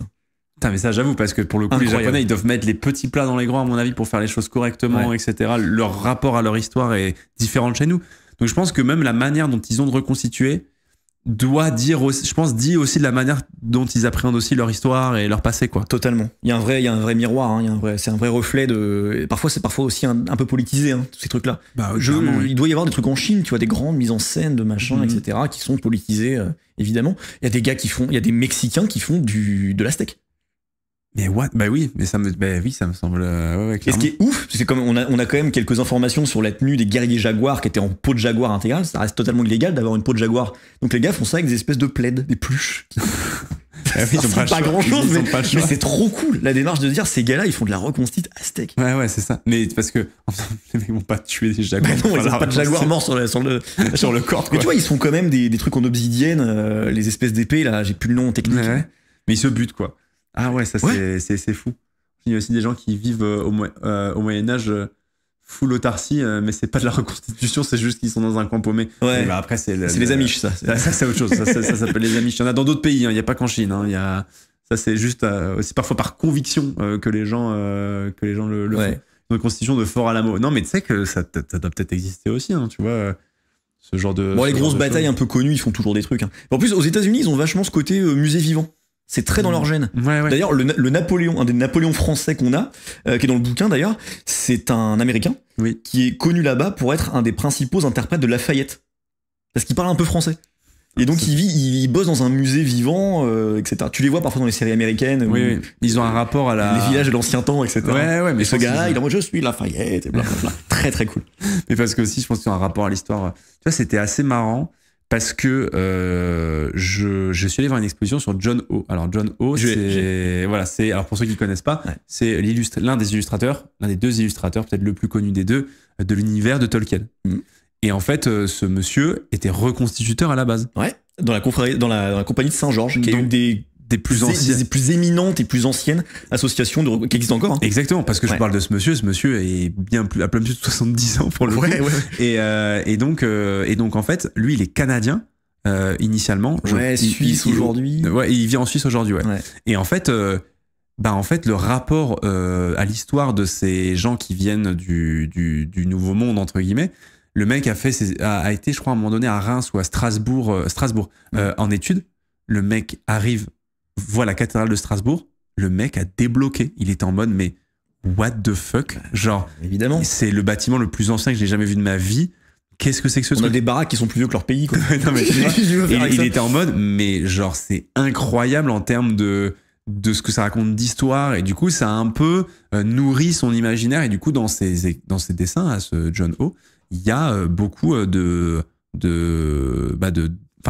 croquis justement de la fameuse cathédrale de Strasbourg, parce que ça a nourri tout un imaginaire pour lui, et qui est devenu après un grand dessinateur des mythes anglo-saxons et du Seigneur des Anneaux. Et ce qui est très cool dans ses dessins, c'est que c'est des dessins, quand il fait des armures, quand il fait des armes, c'est des dessins de quelqu'un qui a déjà porté une armure. Et ça se voit. Et il le dit dans l'exposition. Et c'est sûr. Mais voilà, moi je m'étais fait la réflexion en voyant ses premières armures, et avant même de savoir que le gars faisait de la reconstitution. Je l'ai appris assez récemment. C'est Icarius qui me l'a appris. Et je dis, d'accord, le gars est à la Saint-Georges, incroyable. Et en fait, tu te dis, mais c'est évident. C'est quelqu'un qui a porté une armure, c'est quelqu'un qui sait comment ça se comporte, c'est quelqu'un qui sait comment se placent les plaques en fonction des mouvements, etc. Et ça, tu peux pas l'inventer. Il faut l'avoir porté sur soi pour savoir comment ça se comporte. Et du coup, ce monsieur John O a dessiné pour les livres, mais il a aussi fait de nombreux artworks et dessins pour les films de Peter Jackson. Puisque, en fait, c'est lui qui a... Quand Peter Jackson lui demandait, voilà, j'aimerais bien que ça ressemble à ça, j'imagine Foncombe de cette manière, c'est lui qui dessine, qui a donné de nombreuses, la grande majorité, des inspirations visuelles du Seigneur des Anneaux, le film aussi. C'est pas étonnant, et c'est pour ça que la trilogie, moi je l'aime autant, et elle semble tellement crédible. Au niveau des armures notamment, quand tu vois les soldats du Rohan, les guerriers du Rohan, on n'est pas très loin des armures saxonnes, scandinaves, des périodes un petit peu autour de la période viking. Exactement. Et alors du coup, fun fact, la maison familiale a été construite en 150 ans avant l'indépendance des États-Unis. Oui, excusez-moi les bourgeois du chat, excusez-moi les aristos. Oui, ça va. Dites que je suis de droite sans dire que je suis de droite. La maison a été construite 150 ans avant la construction des États-Unis. Ça va. On se détend. Expo Édouard Leclerc, exactement. Ouais, c'était à Landerneau qu'on est allé voir cette expo. Ah, mais c'est en Bretagne du coup. Oh là là. C'est pour ça que j'ai pas entendu parler de ça. C'était loin. C'est derrière le mur, le wall. Tu vois. C'est ce grand mur de glace qui sépare la Normandie de la Bretagne. Sympa, hein. La vue est belle. Hein. La vue est belle. C'est ce qu'on a vu sur le Mont Saint-Michel chez nous. Ah, je te jure. Ouais. Est-ce que ça t'a jamais donné envie, toi du coup qui avais beaucoup aimé Seigneur des Anneaux, d'aller shooter parce que il y a par exemple des grandeurs nature, genre plutôt fantaisiste, du coup moins dans la reconstitution historique? Et alors oui et non. Oui et non, parce que le GN, qui est une discipline qui est trop cool, le jeu de rôle dans la nature, c'est juste beaucoup trop bien. Il y a souvent, dans la globalité, parce que c'est pas vrai pour tout le monde, il y en a qui vraiment se butent sur leur costume, mais c'est toujours un costume qui est parfois un peu plus orienté pour le jeu, avec un souci de légèreté, etc. Et oui, je vois ce que tu veux dire. En l'image, tout se voit. Tout se voit, la texture du tissu, le poids qu'on porte, on se déplace pas de la même façon. Et j'arrive pas à y croire. Okay. Visuellement, quand on est dans le jeu, on y croit, parce qu'on est dans le jeu, on joue le jeu. Mais quand on est de l'extérieur, qu'on a fait une image, une photo de ce truc-là, et qu'on le regarde de l'extérieur, on regarde, on dit, c'est du plastique, c'est de l'aluminium. Mais t'en as par exemple qui font du cosplay GN Warhammer Battle, genre. Alors ça c'est incroyable. C'est des gars d'Europe de l'Est. C'est une tuerie. Ouais, les gars ils ont fait les chars, ils ont fait les orgues, les canons orgues et tout le bordel, c'est incroyable. Les mecs se chauffent. Et là j'y vais, tu vois. Là j'y vais, 100%. Oui, parce que c'est vrai que pour le coup le GN il est là pour. Le costume n'a pas besoin d'être parfait. Tant qu'il suppose une forme de. Il marche, il évoque le truc. Tant qu'il est dans l'évocation de l'imaginaire, etc., ça fonctionne. Mais c'est vrai que quand tu regardes un petit peu plus près, des fois tu te dis, bon, ça. Moins visuellement, en tout cas, ça marche moins pour quelqu'un de l'extérieur. Il y a une asso, je pense que c'est une asso, une boîte, c'est un compte que je suis sur Insta qui s'appelle Fell and Fair, je crois, qui font du GN cosplay Seigneur des Anneaux. Et eux, pour le coup, ils ont fait le choix de vraiment prendre que du vrai matos. C'est-à-dire que sur Insta, tu dis? Ouais, Fell and Fair, ça s'appelle. Et je trouve ça ultra quali ce qu'ils font. Incroyable. Je vais voir si je peux trouver Fell and Fair. Fell and Fair, ouais, je crois. FAIR. Je vais regarder. Si jamais ils ont une chaîne YouTube aussi. FAIR. FAIR, ok. Je vais regarder. Ouais, c'est eux. Ils ont un compte conception de costumes médiévaux. Ils ont un compte Insta qui est très très cool. Ah, ils ont une petite chaîne YouTube. Donc voilà, tu sens que la maille, c'est de la vraie maille, et je trouve qu'ils font plutôt du bon matos, quoi. Ouais, je suis en train de checker un petit peu. Les boucliers, bah, ils sont pas très éloignés des boucliers qu'on a en reconstitution, recouverts de cuir, c'est peint avec des pigments, machin. Ah, ils font pas mal de choses un peu. Oui, ils sont dans cet univers, ils sont The Witcher et tout. La matière utilisée, mine de rien, c'est un vrai game changer en termes d'image. Ouais. Oui, quand tu vois que c'est. Est-ce que tu as vu du coup la série Notre Histoire de France avec Thomas Sisley? Non, j'ai pas osé. Non, j'ai pas eu des très bons. On regardera ça la semaine prochaine avec Icarius aussi. Ça nous intrigue un petit peu. En plus, j'ai des potes qui jouent dedans. Hein. Ah ouais. Ouais. Mais ça me chauffe pour des masses. Hein. J'ai l'impression de voir le truc que j'ai déjà vu 15 000 fois. La bande-annonce m'a pas du tout donné envie. Quoi. Ah ouais, c'est vrai. Bah ouais. Thomas Sisley qui joue, ça serait l'épée qui se tord. Mais je pense que là ils sont pas des épées en métal. Hein. Je pense qu'ils sont. Ouais, à mon avis, on prend pas trop de risques à mon avis. Ouais, du coup, on regardera la semaine prochaine avec Icarius. On va se mater un épisode ensemble pour voir un peu le côté. Je pense qu'il a crisé Icarius. C'est sur Vercingétorix. Du coup, le premier épisode, c'est sur Vercingétorix. Il va péter un câble. Vraiment, il va péter un plomb. On va l'avoir tout. Qu'est-ce que tu penses du Puy du Fou, Barry? Tu m'as dit, Barry, en live, on peut parler de tout. Il faut parler de tout. On va parler de tout. Parce que du coup, je rappelle, Puy du Fou, qui met pas mal en place, beaucoup de spectacles en costume et ce genre de choses. C'est des spectacles qui sont incroyables. La chorégraphie, la logistique, la partie équestre, elle est folle. Les quadriges dans les arènes, techniquement, c'est une folie absolue. Mais je trouve ça dommage en fait que ça manque qu'il n'y ait pas de travail vraiment qui soit fait dans la reconstitution de tout, des costumes, etc. Ouais. C'est quand même très très folklore. C'est un peu roman national par moment. Un peu. Je trouve ça un peu dommage à ce niveau-là. Donc c'est un beau parc d'attractions, mais aller le voir en se disant qu'on va voir une reconstitution des grands moments de l'histoire de France, je trouve que c'est un peu mentir aux gens. Je trouve pas ça très honnête. Et je parlais de l'honnêteté intellectuelle tout à l'heure, et je suis très à cheval là-dessus. Pas tant. Hein. Bah ouais, je trouve que c'est dommage. Mais moi je suis emmerdé avec le Puy du Fou parce que je dis aux gens, enfin après bon, il y a évidemment qui tient le Puy du Fou. On embrasse Nat Doz Race aussi évidemment dans le chat. Salut Nat. J'espère que tu vas bien. Parc à thème. C'est ce que dit à chaque fois le Puy du Fou. C'est un parc à thème. C'est un parc à thème. C'est un parc à thème d'extrême droite, mais c'est un parc à thème. Après les sensibilités politiques évidemment de chacun, pas de souci, mais c'est juste que c'est vrai que l'honnêteté intellectuelle pose problème. Des fois, elle est un peu borderline sur certains trucs et je suis pas. Alors, pour le coup, ce qui est très drôle, c'est que j'ai des très très bons potes qui sont de très très bons reconstituteurs médiévaux, qui sont d'anciens cascadeurs du Puy du Fou. Et tu vois, et ça les empêche pas d'être d'excellents cascadeurs, d'avoir fait un super taf là-bas et d'avoir fait en sorte que ces spectacles soient ultra visuels, etc. et pour la famille et tout, et qui derrière font de la reconstitution. Ah ouais, c'est ça. Après, il y a peut-être un attrait déjà pour l'histoire, tu vois. Si tu as envie de bosser au Puy du Fou, c'est peut-être qu'il y a cette connexion en tout cas qui se fait aussi. Ouais, ils sont vendéens aussi, donc c'est quand même un gros truc. Puis la cascade, enfin, c'est des cascadeurs pros, hein. C'est des mecs qui ont fait Dune, qui ont fait les John Wick et compagnie. C'est des vrais cascadeurs. Il est où le parc à thème de gauche? Eh ben, il est pas encore sorti de terre pour le coup. La fête de l'humain, non? La fête de l'humain, c'est un sacré parc à thème aussi. Parc à thème. On va vexer tout le monde ce soir. Avec petite 8-6 et un petit caniche, et vous allez voir, c'est une sacrée reconstitution historique aussi. Attends. Vous allez voir. Hein. Vous verrez même des communistes. Dites-vous ça, c'est fou. Vous n'en verrez pas tous les jours. Période. Ils ont même une carte. Ils ont leur carte du parti. Période Léon Blum, t'as des mecs qui sont. C'est un petit peu le chapeau, le machin. Ouais, c'est fou. Et ça, pour le coup, c'est rare. Donc, n'hésitez pas, foncez à la fête de l'humain. À faire en photo, pourquoi pas. Je conseille la fête de l'humanité. Non, mais franchement, ça va être. C'est bien, vous verrez. Ça aussi, c'est un parc à thème. Oh, on est vraiment des salauds. Reconstitution guerre froide. Ah, reconstitution guerre froide, c'est bizarre parce qu'il faudrait reconstituer une société, quoi. Pour le coup, c'est un peu étonnant. Ouais. Parce que c'est un événement. Enfin. Ah, t'as quand même des trucs un peu stylés à faire. Alors, tu vois, pas un truc à la Fallout, mais bon. Truc Mad Men, c'est mon côté geek qui parle. Mais tu sais, le côté l'Amérique des années 50. Ouais, Amérique années 50, ouais. Genre l'American Graffiti de George Lucas. Ouais, clairement. Oui, il pourrait y avoir un truc un peu comme ça. C'est très encore une fois, c'est parce que c'est très cinématographique aussi, quoi. Tu vois. Après, qu'est-ce que du coup c'est sûr que le côté dépaysement est moins là, quoi. Tu vois, parce que c'est quand même une société proche de nous dans le temps. Tu vois ce que je veux dire. Je pense que d'un point de vue vestimentaire, ça peut être super intéressant à reconstituer. Ouais. Je pense que tu peux jouer aussi avec du véhicule. Hein. Tu ressors des vieilles Buick, des machins, tu les retapes. J'avoue. Ouais, dans un truc un peu dans un diner. Enfin, il y a peut-être moyen de faire des trucs sympas. Guerre du Vietnam. Et on parlait des trucs récents, copains.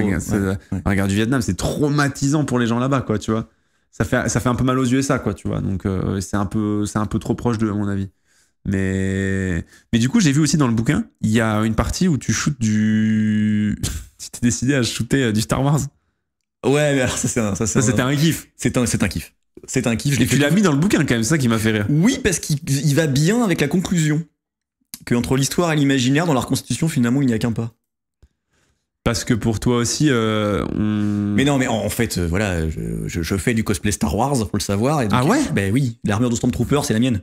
Mais non. Bah si. Tu sais qu'elle est incroyable. Bah c'est une reconstitution. En fait, c'est ça qui est marrant, c'est quand on fait du cosplay Star Wars ultra dans le détail comme je peux en faire. Attends, laquelle, celle-là là?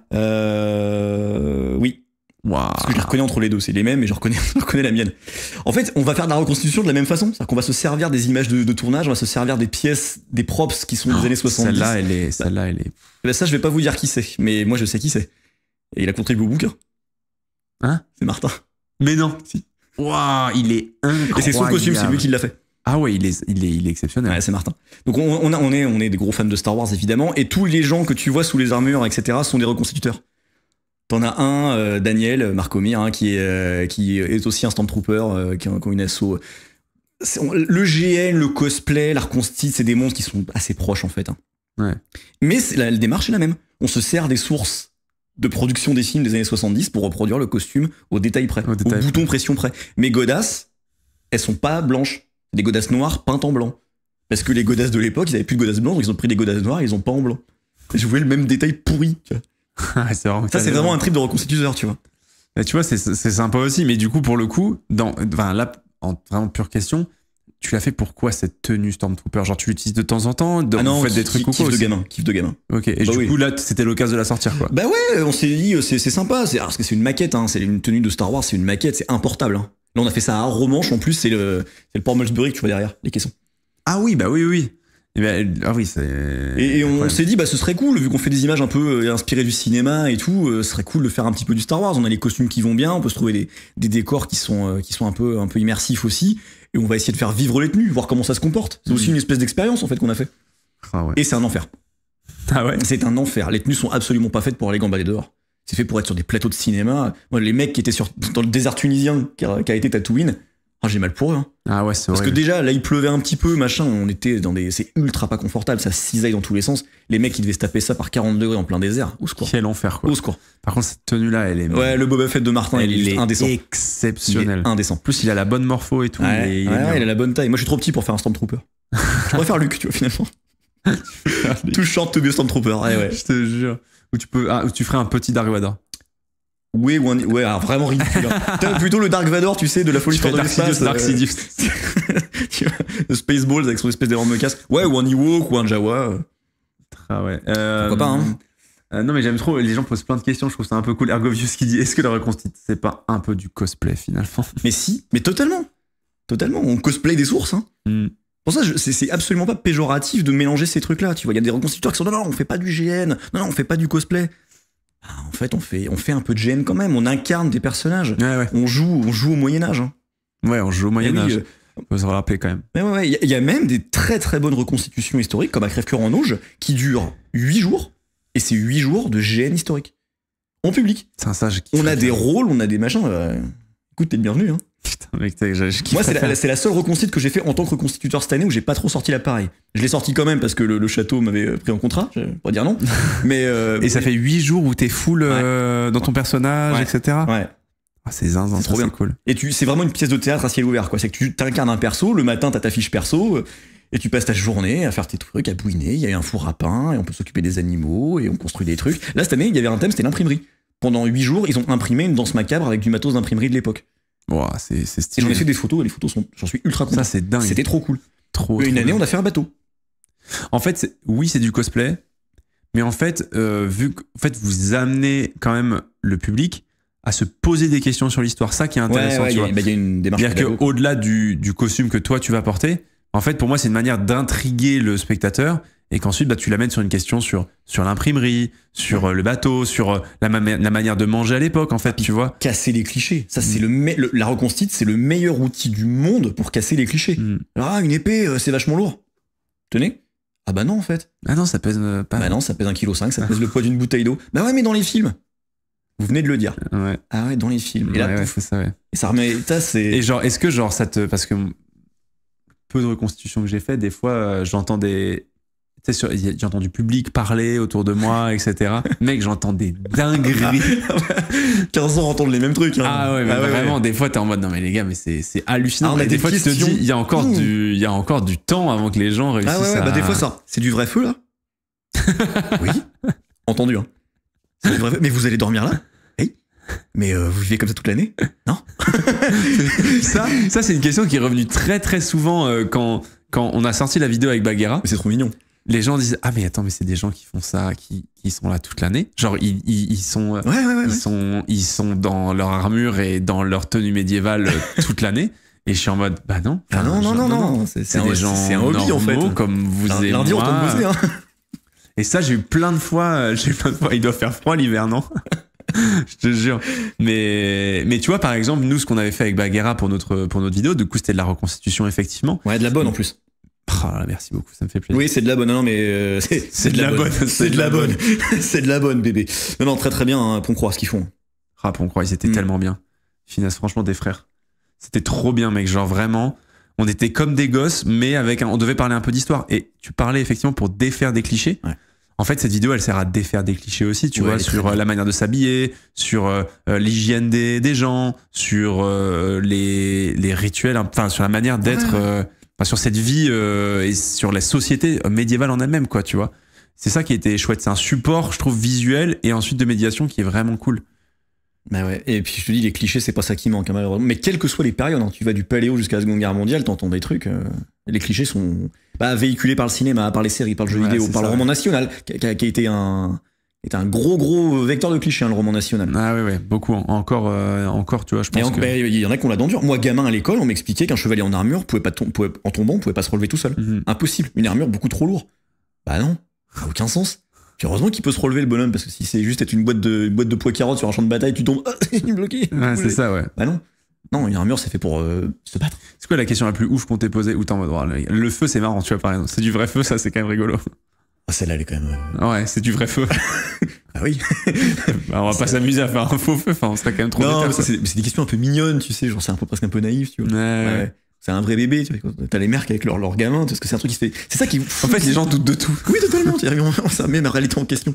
Et ce qui est génial dans l'art constite, c'est que c'est un vrai hobby qui est ultra intergénérationnel. Si tu vas des petits-enfants jusqu'aux grands-parents, et ça, on joue au même truc, quoi. C'est fou. Et donc les gens sont là, c'est un vrai bébé là, que vous avez? Bah ouais. Vous voyez bien, non? Enfin, le gamin, il a les yeux ouverts quand même. Ouais, c'est ça, ouais. C'est vachement bien fait. C'est une vraie pomme. On a mis le budget. Ah, la question la plus posée, vous avez pas chaud là-dedans? Ah bah si, j'imagine. Oui, mais c'est une bonne question. C'est parce que les gens, en fait, c'est ça aussi, c'est qu'ils s'intéressent à l'expérience que tu vis. Donc forcément, tu leur réponds, oui, là, tu dégouines. Vous avez pas chaud? Ouais. Un peu, ouais. C'est que même nous, on pose la question, même moi. Oui, mais c'est évident. Tu poses toujours la question. C'est presque il y a un peu d'empathie, genre, vous avez pas chaud là? Si. Eh bah, courage. Les gens sont toujours ouais. Eh bah, c'est bien ce que vous faites. Eh bah, courage. Ouais. Moi, je trouve que vraiment, la reconstitution, ça peut amener des gens, genre, qui aiment pas du tout l'histoire à vouloir aimer l'histoire, tu vois. Ouais. Genre, moi, je trouve que vraiment, les gens, ils peuvent, pour moi, désolé, mais tu peux dire que tu détestes l'histoire. Tu vois un mec en armure. C'est cool, mec. Genre vraiment. Non, mais tu vois, qu'importe la manière dont t'arrives dans l'histoire, tu vois, mais je pense que, tu vois, la reconstitution, c'est genre, il y a personne qui peut voir un chevalier mettre un énorme coup dans un truc avec son épée. C'est forcément cool, tu vois. Je me dis, t'es obligé, que tu sois petit ou que tu sois même un adulte, t'es en mode, mais waouh, c'est ouf, quoi. Et je vais même aller plus loin que ça, c'est que n'importe qui, intéressé par l'histoire ou pas, pourrait prendre du plaisir à faire de l'art constite. Parce que l'art constite, ça brasse un spectre tellement large d'activités qu'il y en a forcément une dans le lot qui va te plaire. Et c'est ce qu'on voit à Poncroix. Poncroix, il y a de l'artisanat. Vous avez fait un peu de sport? Vous avez fait un peu de sport historique, de la soule, trucs comme ça? Non, on n'a pas fait. On avait déjà une journée bien chargée. On a fait du tir à l'arc, on a fait de la forge. Mais voilà, t'as de l'artisanat, t'as du sport, t'as du combat, t'as de la nourriture, t'aimes bien cuisiner. Bah attends, mets-toi sur un livre de recettes médiéval, là tu redécouvres. C'est un truc de fou.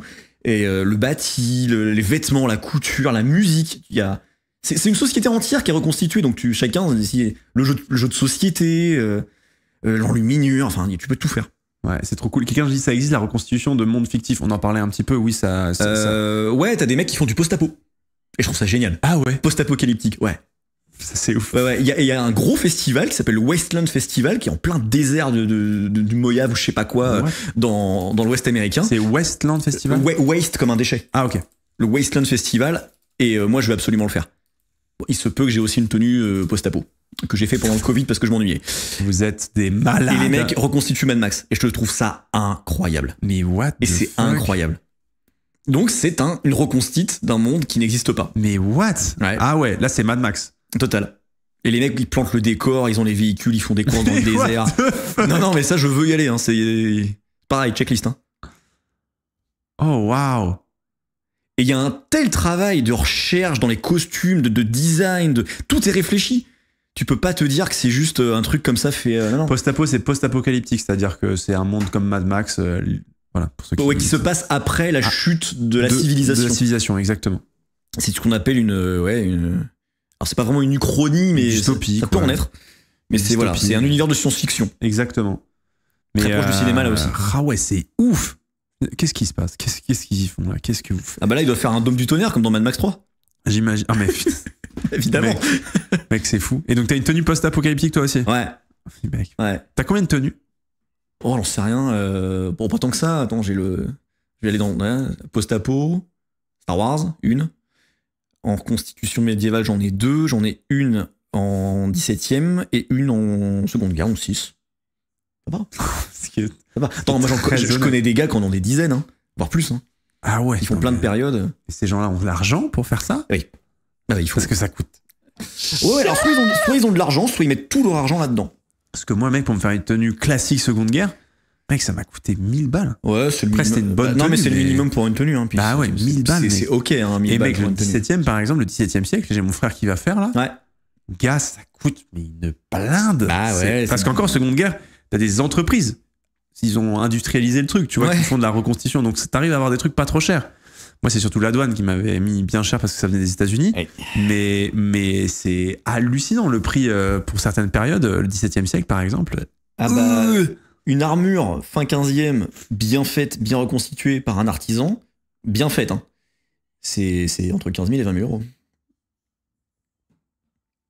Chérie, faites de la reconstite, c'est bon. Tu voulais une nouvelle voiture? Ah, désolé, j'ai dû craquer. Il y a la nouvelle armure qui est sortie là. Tu sais que c'est exactement ce qui s'est passé. Mais quoi? Je voulais m'acheter une nouvelle armure, j'étais parti pour ma voiture à lâcher, j'ai racheté une bagnole. Putain. Petit somme, quand même, petit somme. Après, ça se revend bien à l'Argus, je pense, ce genre de choses. L'armure? Ou la bagnole? Quand ça cote. Quand ça cote ou pas? Je sais pas. Non, mais c'est fou. Va expliquer à la banque pourquoi tu veux ton prêt. Prêt à la conso, vous voulez quoi? Une armure? Vous êtes un malade. Quel problème. On est dans une société aujourd'hui, il faut bien se protéger, messieurs dames. Qu'est-ce que vous allez faire avec ça? Bah écoutez, mes courses. On est plus en sécurité nulle part. Moi je vais m'acheter des bananes avec un. Quand tu le voir avec ton armure, vous avez chaud là, non? C'est pas chaud. J'adore ce que vous faites. Et je pense que je vais poser cette question tout le temps. Vous avez pas chaud? C'est pas chaud. Ah, ça me fait pas trop lourd. Hein. Un chevalier, non mais c'est trop bien. Vous allez en Ukraine, monsieur. Punaise, la reconstitution de la guerre en Ukraine. Un jour, mec, ça viendra, c'est sûr. C'est horrible de dire ça, mais un jour, il y aura des gens qui feront ça, c'est sûr. C'est vrai que si déjà pouvait se terminer, ce serait déjà pas mal. Ouais, si ça pouvait s'arrêter. Parce qu'on reconstitue normalement des conflits qui sont terminés. Mais bon. Ouais, mec, dans 10 ans. Ouais, bah. Et voilà. Rideau. Et du coup, il y a des... comment dire? Il y a des assos où c'est dur de rentrer? Non. Non? Non, vraiment pas. Ok. Non, pour prendre en photo, il n'y a aucune... Ah, en tant que photographe, tu veux dire? Bah, il y a des périodes où les gars sont un peu en mode non, on a envie d'être peinard. Merci, mais non merci. Ah ouais, genre vraiment, on a juste envie que c'est notre délire et ouais, genre totalement, pas de photos. Ça m'est arrivé. J'ai demandé tout poliment, j'ai jamais fait votre période, j'aimerais bien la shooter. On m'a fait non. Ah ouais. Mais enfin, j'ai montré ce que je faisais, mais je suis aussi reconstituteur. Non. Et en fait, il s'avère que je vais la shooter quand même parce que pote de pote qui machin. Non mais lui, vous pouvez y aller, il est bien. Donc en fait, il me dit non mais finalement, on veut bien quand même. C'est un petit monde le monde de la reconstitution au final. Petit monde, tout le monde se connaît. Hein, c'est parce que moi, pour pas vous cacher, du coup, on a la vidéo de Ton Croix. C'est grâce à toi aussi qu'on l'a fait d'une certaine manière, puisque la vidéo avec Bagheera que vous avez vue tout à l'heure, c'est une vidéo où moi je te dis j'aimerais bien faire une bonne vidéo dans la période médiévale. Est-ce que tu connais une bonne association qui peut faire un peu de la vie quotidienne, du 14e, etc. Tu m'as dit va voir eux, genre c'est les boss. Et c'est du coup, et pour le coup, c'était vraiment trop bien de bosser avec eux et de faire cette vidéo avec eux, quoi. Tu vois, c'était C'était un super moment. Et bienvenue aux Raiders, j'ai eu un raid de Nogodi, bienvenue évidemment aux gens de chez Nogodi. On parle de reconstitution historique, de gens qui s'habillent comme dans certaines périodes du passé. Et du coup, on parle un peu de tout ça. Donc bonjour tout le monde. Et donc oui, c'est vrai que c'est un petit monde où finalement tout le monde se connaît. Ouais, c'est un vrai microcosme. Ouais. En même temps, 20 000 personnes, en fait, t'es quand même pas très loin de... Non, puis c'est 20 000, toute l'activité confondue. Ceux qui font ce que moi je juge, une reconstitution de qualité avec une démarche un peu sérieuse, où les mecs vont vraiment un petit peu se faire du mal pour aller faire de retenue, on n'est pas tant que ça. On n'est pas tant que ça et on se connaît tous, quoi. On se connaît tous. Ouais, c'est ça. Bientôt match de reconstitution, match de rugby, France-Afrique du Sud 2023. Non, c'est terrible. Oui, donc en fait c'est ce microcosme là, mais du coup c'est toi que ça te permet de te faire recommander dans des assos qui peut-être de prime abord. Ouais, et moi ça m'a fait vraiment très très plaisir de pouvoir te recommander les gens de Pont-Croix parce que c'est des gens que je connais et c'est que j'apprécie en plus et je sais qu'ils font du bon taf et je sais que tu fais du bon taf et donc les deux mis bout à bout ça ferait du bon taf au final et c'est très cool d'avoir comme ça des documentaires, des vidéos qui peuvent faire découvrir la reconstitution à des gens qui auraient peut-être jamais entendu parler de ça par mais tu sais que je suis originaire de Pont-Croix à la base. C'est aussi pour ça que je te le disais. Et en fait, j'habite juste à côté. Enfin, je suis originaire de juste à côté en fait. Tu vois, genre j'ai ma mère qui habite dans le village d'à côté. Enfin, ça c'est assez ouf. Tu les connaissais ou pas? Alors en fait, je savais qu'il y avait une équipe de reconstitution médiévale, mais j'avais jamais pris le temps trop d'aller voir le village et tout ça quoi. Tu vois. Donc c'était l'occasion de les découvrir et j'embrasse Pierre notamment qui a été notre guide et c'était tout de l'assaut qui était vraiment incroyable. Les reconstitutions sportives ça existe, genre des matchs de foot avec des tenues 20e siècle. Alors il y a des reconstitutions sportives grecques passionnants. Les mecs refont les sports olympiques gréco-romains. Ça c'est Acta Archeo qui fait ça. T'as pas que Acta, t'en as plein. T'en as plein. Somacopilac, t'en as plein, ouais. Ça c'est ouf. Ouais, les gars qui font du lancer disque, du pentabon et compagnie. Acta sont vraiment spécialisés là-dedans, mais Acta c'est pas une asso, c'est une boîte. C'est une boîte maintenant. C'est une boîte. Ils sont professionnels. C'est le haut du panier. Ils font de la gladiature. Ils font de la gladiature aussi. Ouais. Et ça c'est un projet que j'aimerais vraiment faire. Parce qu'ils sont très très forts. Ouais. Et pour le coup, tu parlais de clichés dans la gladiature. Le nombre de clichés qu'il y a à défaire, mec, c'est une dinguerie. Et c'est tellement loin de ce que tu imagines. La première fois que j'ai vu de la gladiature, j'étais choqué en mode ah, c'est ça. Ouais. Et après, tu vas voir les mecs, mais comment ça y est, machin. Les gars te démontent cliché par cliché le truc, c'est. Et ce qui est trop intéressant dans la reconstitution sportive, particulièrement, c'est la science du mouvement. Ouais. Parce que, en fait, et vous avez ça avec les AMHE aussi, avec les arts martiaux historiques européens. Ouais. C'est-à-dire qu'aujourd'hui, on voit le sport comme par l'axe de la performance aujourd'hui dans le haut niveau, dans notre divertissement. Ouais. On voit la performance, le mouvement efficace, le mouvement qui doit être optimisé. Ouais, alors que et ça c'est Acta Archeo qui l'a vraiment redécouvert en travaillant, c'est qu'en fait le mouvement a parfois pas pour but uniquement d'être performant. Il a pour but d'être visuel, d'être un spectacle pour les gens. Ouais. Et donc les combats de gladiateurs, quand on voit certaines images qui nous sont parvenues de cette période, les gestes ne semblent pas du tout cohérents. En tout cas, on se dit, mais comment ils ont pu le faire? Sauf qu'Acta Archeo, donc cette boîte qui est aujourd'hui professionnelle, les mecs sont gladiateurs à temps plein. C'est des gladiateurs pro. Les mecs, c'est des gladiateurs pro. C'est incroyable. Et en fait, ils disent non. En fait, si on se met dans cette idée-là et à force de pratiquer le geste, on trouve une forme de cohérence et d'efficacité, si je peux dire ça comme ça. Et ça, c'est assez dingue quand même. Comme on parlait d'archéologie expérimentale tout à l'heure. Du geste, quoi. Et du geste, là, c'est l'archéologie du geste. Ouais. Et ça, c'est quand même assez ouf, j'ai trouvé. Et les AMHE font ça aussi. Tout le panel AMHE, c'est pour arts martiaux historiques européens. On va chercher à pratiquer les arts martiaux historiques européens, quelles que soient les périodes. Mais ça va du Moyen-Âge, les combats à l'épée, jusqu'au combat de la baïonnette, Première Guerre mondiale et au-delà. Oui, ça c'est fou. On avait fait une découverte, on avait fait un live découverte sur la chaîne. Avec Benji. Exactement, avec Benji d'entrée en lice. Effectivement, et j'aimerais en refaire. Moi, j'avoue, j'ai un petit projet, j'aimerais en refaire. Puis toi, t'es grand, c'est pénible de t'avoir à l'arme longue. Ouais, mais je suis pas encore assez bon, donc je peux pas te... Tu vois, enfin Ben, trop bien quoi. Oh là là, c'est un gars super. Ouais, vraiment, il est incroyable. Il t'a mis un petit peu ta fessée, hein. Ouais, mec, évidemment. Il est bon, puis il est pédagogue, il explique bien, tu vois, et puis il a du style aussi, quoi. Putain. Quel style. Il a du style. Quelle élégance. Et quel parcours scolaire pour devenir gladiateur? En vrai, il faut être physique, hein, je vous le dis. Hein. C'est absent. Et d'ailleurs, sachez que, fun fact, en parlant de reconstitution, on a fait ce live dans la plus vieille salle de basket au monde. De basket? Ouais. Fou. De basketball. Elle est à Paris. Et c'est la plus vieille salle de basket au monde. C'est vachement bas de plafond, non? Oui, c'est à l'époque, je sais pas. Il y avait des piliers surtout au milieu de la salle. Donc ça c'est ouf. Et au-dessus, vous le voyez pas très bien, mais au-dessus, vous avez une piste d'athlée en intérieur, penchée. Genre, ok. Elle met les minuscules là, la piste, mais les gens l'utilisaient à l'époque pour courir. Donc c'est dingue. Enfin bref, c'était assez ouf. Mais non, du coup, ouais, AMHE, c'est ce que vous voyez. Donc du coup, il y a une science du mouvement, une historicité dans le mouvement aussi, des codes qui sont loin de notre conception sportive actuelle. Et donc ça, c'est intéressant aussi à étudier dans la reconstitution, justement. Qu'est-ce que tu conseillerais à quelqu'un qui peut-être ce soir s'est dit, eh ben la reconstitution, ça m'a donné envie. Peut-être que moi aussi, j'ai envie d'être un zinzin qui s'habille comme au 19e siècle, au 14e, à l'époque romaine. Comment est-ce qu'on peut s'y mettre si on a envie ? En vrai, c'est super simple. Justement, grâce aux réseaux sociaux, c'est beaucoup plus simple maintenant que ça l'était à une période. Choisir une période déjà pour commencer. Une période un peu fixe, un peu réduite dans le temps. Se débrouiller pour trouver une association qui fait cette période-là. Les contacter.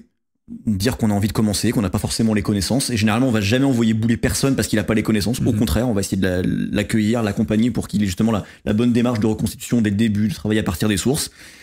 Et puis après, c'est guidé, hein, c'est sur des rails. On rejoint l'association, on voit si ça marche aussi avec les gens, parce que c'est aussi important que ça matche aussi avec les personnes de l'association. On s'achète du matériel, on se met à bricoler. Et si on sait pas bricoler, bon, on apprend. Mais voilà, il n'y a pas forcément besoin de tout savoir faire, il n'y a pas besoin de tout connaître. On se met avec les gens, on se fait guider, on passe des bons moments, puis on s'y met, quoi. C'est très simple, en vrai c'est très très simple. Et il y a Alexis qui dit attention à vos achats, faites gaffe à vos sources et aux bons artisans. Là pas cher, on évite. Enfin, tu vois aussi, comment est-ce que j'imagine que pour trouver les bons artisans, il faut se faire conseiller. Ça dépend, le pas cher on évite. Il y a des choses pas chères de très bonne qualité. En fait, il faut éviter un truc, c'est que quand on commence la reconstitution, généralement on est tout fou. On se dit j'ai envie de tout avoir tout de suite maintenant. Non, faut être patient. Le vrai truc dur quand on commence la reconstitution, c'est d'être patient, de prendre son temps, de bien acquérir les connaissances et de vraiment bien se faire guider et pas partir sur des coups de cœur en mode j'ai vu ce truc là trop joli, je le veux. Joli peut-être. Est-ce que c'est vraiment historique? Est-ce que c'est vraiment cohérent avec la période que tu veux reconstituer? Peut-être pas. Est-ce que tu veux pas regarder s'il y a pas autre chose? Est-ce que tu veux pas regarder si on peut mieux le faire? Est-ce qu'il y a pas un autre artisan qui le fait mieux? Mais non, il y a des très bons artisans qui bossent au juste prix. C'est pas qu'ils sont pas chers, c'est qu'ils sont juste au juste prix. Et faut juste être patient. Tranquille. Et pas y aller pleine balle et se dire je veux un kit après-demain. Ça marche pas comme ça. Ça ne marche pas. Ça ne marche pas. Est-ce que c'est quoi là tes projets, là les périodes que tu vas shooter, que t'as hâte là? Parce que là la saison, on va dire c'est un peu la saison off pour ceux qui savent pas. Un petit peu. En vrai là, en gros si vous le voulez pour ceux qui savent pas forcément, mais les reconstitutions se déroulent comme c'est en extérieur, c'est beaucoup l'été. Ouais. Donc ce qui fait que l'hiver c'est un peu calme, les gens préparent on va dire plus leur matériel pour la saison qui arrive. Toi c'est quoi on va dire les périodes qui vont arriver et qui te donnent envie à shooter la saison prochaine? J'ai pas trop envie de les spoil. Ah bah je comprends. Parce que déjà c'est pas forcément toujours effectivement c'est l'intersaison donc on cale un peu l'agenda est déjà bien rempli, plus que les autres années d'ailleurs, mais il y a des périodes que j'ai jamais encore shooté. Là cette saison là 2025 c'est vraiment l'objectif, on shoot ce que j'ai jamais shooté. Donc je veux aller faire des trucs que j'ai jamais fait avant et j'ai très très hâte. Non mec, ces plans là, ces photos là, mais c'est... Ah puis ils sont bons. Hein. Là t'as... La crème de la crème. The cream of the cream. The cream of the cream. Tu l'as shooté à Alésia ça? Non, ça c'était à journée d'Aquae, à Saut du Gâtinais. Anto. L'hygiène, bien sûr. Petit ban Twitch rapide. ça va, ça passe encore. Les gens en slip, c'est ok. Ça va. Non mais ça c'est solide, hein. Finesse, c'est beau. Ouais, là, c'est les cérémonies religieuses, etc. C'est très cool. Pareil, niveau immersion, t'es dedans, tu vois. Ah là c'est... Ouais, et là t'as pas envie d'embêter les gens avec l'appareil photo. T'as envie naturellement, t'as envie de te mettre en retrait. T'as pas envie de casser leur délire. Oui, t'imagines, excusez-moi. Et du coup, tu shootes avec un j'imagine qu'il est silencieux aussi ton appareil. Ouais, totalement. Maintenant, parce que sinon, c'est quoi? Clac, clac, clac, là. Non, quel enfer. Excusez-moi, vous pouvez le refaire. Clac, clac, là. Non. Le mec horrible. Non, mais mec, ces portraits aussi, c'est quand même. Ouais, bah là, on a des très bons reconstituteurs, hein, Anto et Marion. Hein, de chez Ave Bagakoum. Ave Bagakoum, finesse. Ça, c'est vraiment. Je te dis, s'il y a bien une association avec qui j'ai envie de faire des trucs pour une prochaine vidéo, c'est bien eux quand même. Ouais.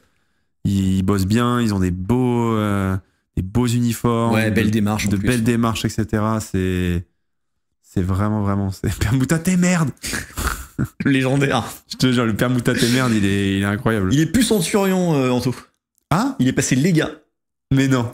Ah ouais. Et du coup, l'Opsio, qui était Mani, il est passé centurion. Stylé. Ils ont un nouvel Opsio. Oh là là. Qui est juste derrière d'ailleurs. Voilà. Qui est ici? Ouais, c'est leur nouvel Opsio. Ah ouais, stylé. Ça c'est bien. Pour gros flash. En tout cas, j'espère que le live de ce soir, les amis, vous a donné envie de de pourquoi pas vous essayer à la reconstitution, ou du moins de vous y intéresser, de voir ces événements. Là, tu pars à Groll demain aux Pays-Bas, gros événement. 5h du mat. 5h du mat. Donc ça, c'est quand même incroyable. Cette armure, mais l'armure là, elle est, et le casque avec les plumes là. Le romain, ça a quand même une gueule aussi. Je dis ça de toutes les périodes, mais vraiment. Non, moi j'aime beaucoup. Je suis pas très objectif, moi j'aime beaucoup. Hein. Oh là là, c'est dingue. Alors, si vous voulez retrouver ces photos, parce que les gens posent la question dans le chat. Bah oui, il y a un livre. Attends, il y a un livre qui est pas mal. Il y a un livre qui est pas mal. Noël approche, n'hésitez pas. N'hésitez pas, bien sûr. Ce livre, c'est celui-ci. Hop là, voilà. Ce livre, c'est celui-ci, Reconstitution, immersion dans une histoire vivante. Vous avez toutes les photos, elles sont absolument magnifiques à l'intérieur. Donc, franchement, n'hésitez pas. Si vous le voulez, c'est édité par Ouest France et vous aurez, c'est dans toutes les bonnes librairies, Fnac et ce genre de choses. Donc voilà, n'hésitez pas. Les photos sont absolument sublime. Et sinon, vous pouvez aussi voir le travail de Barry sur Instagram, Barry's Photographie. Je laisse la modération, si elle veut bien, mettre le Instagram de Barry pour que vous puissiez suivre justement combien de pages. C'est un beau bouquin. Je vous le dis, il fait 256 pages. 256 pages. Et vous avez fait périodes. Et justement, moi j'ai une question, c'est vrai que je t'ai pas posée par rapport au bouquin. Ouais. Comment est-ce que ça s'est fait? C'est-à-dire que quand même faire un bouquin sur la reconstitution, c'est quand même, je dirais, niche. Un petit peu, mais carrément, ouais. Carrément niche. Comment ça s'est fait, tu vois? Est-ce que c'est toi qui allais voir l'éditeur? Est-ce que c'est lui qui est venu te voir? Non, c'est encore un accident. C'est l'éditeur qui est venu. C'est ouf, ça. Au début. En fait, j'avais donné des photos pour une expo qui avait lieu au château de Caen, qui s'appelait des Vikings et des Normands. Et donc des photos de reconstitution de Vikings et de Normands. Et le catalogue d'expo qui était sorti était édité chez Ouest France. Et Martin Bostal, qui est mon co-auteur, qui je le rappelle, donc, est un des deux seuls thésards en France à avoir fait une thèse sur. Mais j'aimerais bien l'accueillir aussi pour discuter un peu de la partie. Ça serait intéressant. Très cool. Et en fait, voilà. Et les photos sont dans le catalogue d'expo. Martin avait bossé dessus et tout. Et l'éditeur Ouest France a vu mon travail et m'a envoyé simplement un mail par Messenger sur la page Facebook en mode on a vu vos photos, on aimerait ça vachement faire un bouquin sur vos photos, un bouquin d'art un petit peu. Et qu'est-ce que vous voulez faire? Vraiment, qu'est-ce que vous voulez faire? C'est incroyable. Ça, c'est ouf. Moi, j'aimerais faire un bouquin, pas un bouquin d'histoire illustré par de l'art constite, parce que ça existe déjà. Moi, j'aimerais faire un bouquin sur l'art constite qui parle de reconstite. Qui soit un hobby qui parle de la démarche, qu'est-ce que la reconstitution, comment ça marche, les problématiques pour reconstituer telle ou telle période, est-ce qu'on reconstitue du napoléonien comme on constitue du médiéval et tout. Et ils m'ont demandé si j'avais quelqu'un pour écrire les textes, et je leur ai dit ouais, il y a quelqu'un que je connais bien, Martin, qui est un de mes meilleurs potes, qui a fait sa thèse, donc vraiment c'est quelqu'un de très pointu, et il y a plus qu'à s'y mettre, quoi. Allez, carte blanche, c'est parti. Incroyable. Et ça s'est fait comme ça. Et ils ont été trop cool. Et ça vous a pris combien de temps pour le faire? Il a fallu un an et demi. Un an et demi. Les photos étaient déjà quasiment toutes faites. Il y a quelques photos, quelques chapitres qui ont été faits vraiment pour le bouquin, notamment le chapitre Première Guerre qui a été fait pour le bouquin parce que je me voyais pas sortir un bouquin sans un chapitre Première Guerre. Oui. Et il est très cool. Je suis super content de ce chapitre. Mais voilà, on a essayé de donner une vision la plus belle possible, en tout cas comme nous on la voit avec Martin, de la reconstitution. Du travail des reconstituteurs, du boulot de fou que ça représente, de l'immersion qu'on peut avoir quand on reconstitue. Et vraiment du paléolithique jusqu'à la Seconde Guerre mondiale, 17 périodes. C'est pas exhaustif, il en manque, mais c'est déjà une très belle vision de ce qui se fait de mieux, à mon sens, dans la reconstitution. T'as laissé de la place pour le deuxième. Il y aura d'autres périodes. Il y aura d'autres chapitres, donc il y aura peut-être un tome 2. Si celui-là fonctionne bien. Ouais, je sais pas, il y a des objectifs de vente ou ce genre de choses, je me rends pas trop compte. Alors, comme c'est niche, en fait, il est édité, seulement, mais ça paraît pas beaucoup, mais c'est pas énorme, à 2500 exemplaires. C'est assez peu en fait. Okay. Mais parce que c'est niche et je peux pas leur en vouloir de dire attendez votre bouquin on va pas faire un truc.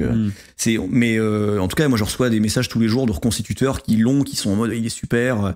Merci de parler de nous machin. Trop bien. Parce que voilà ce bouquin on veut aussi le faire pour les gens qui n'en font pas, qui n'ont jamais entendu parler de reconstitution, qui seraient peut-être intéressés par l'histoire, la photo, et qui se disent « ce truc existe, c'est incroyable », mais aussi à destination des reconstituteurs qui sont souvent sur une seule ou 2-3 périodes max, et que là, ils pourront découvrir d'autres périodes. Comment est-ce qu'on fait les autres périodes? Ouais, et puis aussi voir d'autres gens aussi qui, comme eux, tu vois, découvrent, se disent « Ah punaise, je pourrais faire ça, je pourrais... » Et peut-être avoir envie d'aller sur d'autres périodes pour ceux qui se font déjà de la reconstitution. Ouais, voilà, cette espèce de catalogue un petit peu de la reconstitution en mode tiens, qu'est-ce que j'ai pas encore fait?